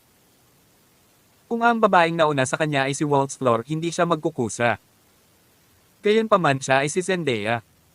Nagkaroon na sila ng sex. Ang sagabal sa kanyang puso ay halos wala na. Matapos gawin ito sa unang pagkakataon, kailangan nilang gawin ito sa pangalawang pagkakataon at sa ikatlong pagkakataon. Nasa kwarto ni Zendaya si Zyla Stormer. Nakahiga pa rin si Kaysom Stormer na walang malay sa sahig. Lumipas ang 5 minuto. Lumipas ang 15 minuto. Lumipas ang 50 minuto. Nagsimulang makaramdam ng pagkabalisa si Zendaya. Bakit hindi pa bumabalik ang dalawa? Hindi ba't dapat ay natapos na nilang sabihin ang kailangan nilang sabihin? Ang problema ay kapag nagising si Kaysom o kung pumasok si Carrie Stormer, hindi maipaliwanag ni Zendaya kanyang sarili. Kung malalaman ng kanyang ama, mas matindi ang kahihinatnan nito. Maaari ba silang tumakas, tawag, i-freak, i-click, i-subscribe kwentong nobela? Kabanata 778. Hindi kailangan kong puntahan at tingnan sila, sabi ni Zyla Stormer. Medyo kinakabahan si Zyla. Hindi niya alam kung paano niya haharapin ang mga susunod na bagay. Kapag nagising ang kanyang kapatid, tiyak na mapapag-alitan siya. Dahil sa pagkabalisa, mabilis na tumakbo pabalik sa kanyang kwarto si Zyla. Bago pa man siya makapasok ay may narinig siyang kakaibang ingay mula sa loob. Tahimik siyang naglakad sa pinto at pumasok sa kwarto niya. Pagkatapos noon siya ay lubos na natulala. Sa kanyang kama, sina Alex Rockefeller at Zendaya Stormer ay talagang, "O aking Diyos!" Tinakpan ni Zendaya ang kanyang bibig at nagmamadaling tumalikod palabas. Pagkalabas ng kanyang silid, blanko ang kanyang isip. Ano ang dapat niyang gawin? Nawalan na ng herb virginity si Zendaya, ngunit ang kanyang engagement ay magaganap kinabukasan. Ang pamilya Coleman ng Missouri ay isang maharlikang pamilya. Papayag kaya ang pride ng pamilya Tristan Coleman na pakasalan ng isang babaeng nawala ng virginity? Kapag nalaman nilang nawala ang virginity ni Zendaya, ang pagpapabalik sa kanya ay maituturing na isang magaang parusa. Marahil ang pamilya Coleman at ang pamilya Stormer ay maaaring maging magkaaway. Asterisk si Richie. Asterisk. Pagkatapos ng bagyo, medyo pagod na bumangon si Zendaya. Nang makita niya ang ginawa nilang gulo, nakaramdam siya ng takot. Kalokohan. Kapag nalaman ito ng tiyahin ko, papatayin niya ako. Tinurot ni Alex ang balat ni Zendaya. Huwag kang mag-alala. Malaki ang utang na loob sa akin ng tiyahin mo. She'll keep this a secret for us, sabi niya. Hindi mo kailangang matakot sa pamilya Stormer at sa pamilyang Coleman na nagtutulungan. Kung ayaw mong magpakasal, walang mapipilit. Itigil ang pag-iisip tungkol sa pagpapakamatay. Tandaan mo, akin ka na ngayon. Kung gusto mong magpakamatay, kailangan mo munang kumuha ng permiso ko. Tinakot ni Tristan ang pamilya mo at gusto kanyang pilitin na pakasalan siya. Kinabukasan pupunta ako at tingnan kung kaya niya of doing so, dagdag ni Alex pagkatapos ng isang paghinto. Labis na nag-aalala si Zendaya at nag-alinlangan siyang magsalita. Gayunpaman sa sandaling iyon tumakbo si Zyla sa loob. Zendaya. Sabi ni Zyla. "Oh, tita." Nakaramdam ng labis na kahihiyan si Zendaya at hindi niya alam kung saan ilalagay ang kanyang mga kamay o paa. Napatingin si Zyla kay Alex. "Walang awa talaga kayong dalawa. Ito ang aking kama." "Paumanhin tita," sabi ni Zendaya. "Kalimutan mo na. Bilisin mo at umayos ka. Nandito ang pamilya Coleman." Pinuntahan ng ama ni Tristan si Abel Coleman. "Makita ang iyong lolo." "Malamang hihilingin ka ng lolo mo na magkita sila," sabi ni Zyla. Nagulat si Zendaya. Naging mapait din ang ekspresyon ng mukha niya. Umiti ng malawak si Alex. "Huwag kang mag-alala, Zendaya. Magkunwaring nakikipaglaro ka lang ngayon. Darating ako at sasandulan ka bukas. Lahat ay magiging maayos." Pagkatapos nun lumingon si Alex para kausapin si Zyla. MS. Stormer, mangyaring alagaan si Zendaya sa susunod na 2 araw. Naalala ni Zyla na hinalikan niya ito kanina at naramdaman niya ang pananakit ng puso niya saglit. "Gaya muna. Ito kay Zendaya pero tinatawag mo pa rin akong MS Stormer. Hindi ba't medyo hindi nararapat?" Inikat siya ni Zyla. Mata at sinabing, "Dapat ba kitang tawaging tiyahin?" Tanong ni Alex. "Mas katulad niyan. I'll look after her for you, but you must be mentally prepared." Sa panahon ng pakikipag-ugnayan party kinabukasan, hindi lang ang pamilya Stormer at ang pamilyang Coleman ang naroroon kundi marami pang ibang eksperto mula sa mga royal family. "Sigurado ka bang maaalis mo si Zendaya? Bakit hindi kayong dalawa ang tumakas ngayon?" Ungkahin ni Zyla. Umiling si Alex. "Imposible ang ilopang. Magdudulot lamang iyon ng walang katapusang gulo para sa aking pamilya at sa iyo. Dapat nating lutasin ito ng isang beses at para sa lahat upang mahuli ang mga bagay sa simula." Pagkatapos magpaalam kay Zendaya, umalis si Alex sa isang hiwalay na landas. Laking gulat niya nang may nabangga siyang isang lalaki at isang babae na nag-uusap sa isang sulok ng isang lotus pond. Master Tristan, ang Zendaya Stormer ba ay talagang isang mahusay na hurno? Bakit parang normal lang siyang tao? Hindi mo naiintindihan. Ang isang mahusay na puban ay sinadya upang isakripisyo ang sarili upang maging matagumpay ang ibang tao. Pagdating ng panahon, hanggat na-absorb ko ang kanyang yin energy sa pamamagitan ng red pill, gagawin ko ang kapangyarihan ko lumago ng malaki. Makakalusot ako sa bottleneck ko. Ang 2 taong nagsasalita ay walang iba kundi sina Baiko at Tristan Coleman. Sa kasamaang palad, walang ideya si Tristan na nawala na ang virginity ni Zendaya kay Alex. Dahil sa mga sinabi ni Tristan, gusto siyang patayin ni Alex ng diretso. Ang kinaroroonan ni Susako ay hindi alam. Ayokong maghintay ng panibagong araw. Ngayong gabi, matutulog ako. Zendaya. Anyway, matutuwa ang pamilya Stormer sa paggawa ko nito, sabi ni Tristan. Kabanata 779. Ugan. Nang marinig ni Alex Rockefeller ang salitang ito, ang kanyang puso ay napuno ng galit at layuning pumatay. Dahil namana niya ang Ultimate Book of Medicine, paanong hindi niya malalaman kung ano ang pugan? Nangangahulugan iyon na gumamit ng ibang tao bilang venue para sa sariling paglilinang. Sa madaling salita, nangangahulugan ito ng pagsipsip ng enerhiya ng ibang tao upang palakasin ang sarili. Ito ay isang napaka-self-serving na pamamaraan. Kung talagang gusto ni Tristan Coleman si Zendaya Stormer, hindi sana magagalit si Alex. Pero may ganyan si Tristan. Masamang pag-iisip at hindi ito mapapatawad. Kapag nakuha na ni Tristan ang yin energy ni Zendaya sa pamamagitan ng kanyang red pill, matatapos na ang buhay ni Zendaya. Talaga, ito ay hindi masyadong naiiba sa kung paano buntis si Zyla sa demonyong Wisteria Fetus. Pero hindi ko pa siya kayang patayin. Naisip ni Alex. May mas bonggang plano si Alex. Nais niyang kumilos bilang isang Diyos sa harap ng lahat upang mapanatili niya ang mga ito na tikom ang bibig. Sisiguraduhin niyang ang mga taong ito ay hindi maglalakas loob na kumilos ng madali. Habang iniisip ni Alex kung paano niya aayusin si Baiko, ang magandang babae, bago makipag-usap kay Tristan, nagsimulang kausapin ni Tristan si Baiko. Pumunta at alamin kung sino ang nakipag-ugnayan kay Sergio pagkatapos umalis si Missouri at alamin kung saan siya nagpunta. Gusto kong imbestigahan ng mabuti si Master Rockefeller.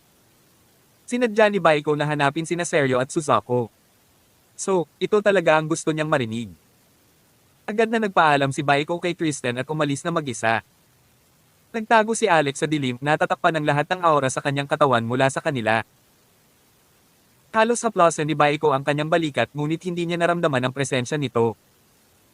Ang Ultimate Book of Medicine ay may ibang paraan ng paglilinang kaysa sa iba. Ito ay isang larangan ng pag-aaral na higit na misteryoso kaysa sa martial arts. Sa sandaling itago ni Alex ang kanyang sarili, bale Baiko, kahit isang Grandmaster ay maaaring hindi siya makita. Samantala, iniisip na ni Tristan kung paano makukuha si Zendaya. Bukod sa panloob na katangian ni Zendaya bilang top-tier furnace, isa rin siyang napakalaking superstar na may ganap na nakamamanghang hitsura. Ito rin ang mga katangiang inaabangan ni Tristan. Puntong hininga. Napakaganda niya. Sayang na gamitin lang siya bilang pugan. Bakit hindi ko ma-absorb ng mas kaunti at panatilihin siya bilang aking laruan sa mas mahabang panahon? Habang si Tristan ay gumagala malapit sa Lotus Lake at napabuntong hininga sa sarili, bigla siyang nakarinig ng mga yabag sa likuran niya. Akala ni Tristan ay nakabalik na si Baiko, ngunit hindi niya inaasahan na may makikita siyang lalaking nakamaskara na papalapit sa kanya. Nagdidilim ang langit at walang sapat na liwanag. Si Tristan ay walang napakahusay at mahiwagang kakayahan tulad ni Alex. Bagamat mayroon din siyang night vision, may iba't ibang antas sa kakayahang ito. Bilang eksperto sa martial arts, nakakakita ng mga bagay sa loob ng 5. Napakaganda na ng mga metro para kay Tristan. Sino ka? Tanong agad ni Tristan. Ako ay ang Soul Ferryman. Tristan Coleman, marami kang nagawang masasamang bagay sa buhay, pananakot ng mga lalaki at babae. Nagdulot ka ng maraming sama ng loob sa maraming tao. 300 babae at mga bata ang lumapit sa akin at nakiusap sila sa akin na ibaba ka sa abiki at tumanggap ng paghatol mula sa hari ng impyerno. Ngayon, tinanggap ko na ang mga parangal mula sa 300 kababaihan at mga bata at narito ako para personal na arestuhin ka. Sumama ka sa akin at iulat ang iyong sarili sa Netherworld, hindi ba? Sinadya ni Alex na magsalita sa magaspang na boses habang sinasabi ang mga walang kwentang bagay na iyon. Natarante si Tristan at nakaramdam siya ng galit sa loob. Ferry may A*S. Di asterisk man ito. How dare you insult me kung ikaw? Alam mo bang ako si Tristan Coleman? May death wish ka ba? Wala akong pakialam kung sino ka pero mamamatay ka ngayon. Kahit na apo ka ni Zane Stormer, hindi kita pababayaan. Sabi agad ni Tristan kanina. Umaatake kay Alex. Pinaandar ni Alex ang kanyang mental power. Bumaba ka sa pagkakadapa. Noong una, gusto lang siyang istorbohin ni Alex. Pagkatapos nito, pisikal niyang ipapatumba si Tristan bago niya maisip kung paano pahirapan si Tristan. Sa gulat ni Alex, ang misteryosong butil sa kanyang upper energy core ay marahang bumukas noon. Ang mga ginintoang Buddhist na anting-anting ay nagsimulang lumabas mula sa kanyang ubod ng enerhiya at pinalibutan ng mga salitang kanyang sinabi. Pumalakpak. Napilitan si Tristan ng mental power na bumaba sa pagkakadapa na parang masuner ang aso. Pati mukha niya. Sa lupa dahil hindi siya ng ahas na gumalaw. Ito ay tila nagpatuloy ng ilang panahon. The Asterisk Man. Ganyan ba ka-epektibo? Maging si Alex mismo ay natulala. Ibig sabihin kaya ko nang kontrolin ang butil na ito at gamitin ito gayon paman at kahit kailan ko gusto. Isip ni Alex. Tuwang-tuwa si Alex.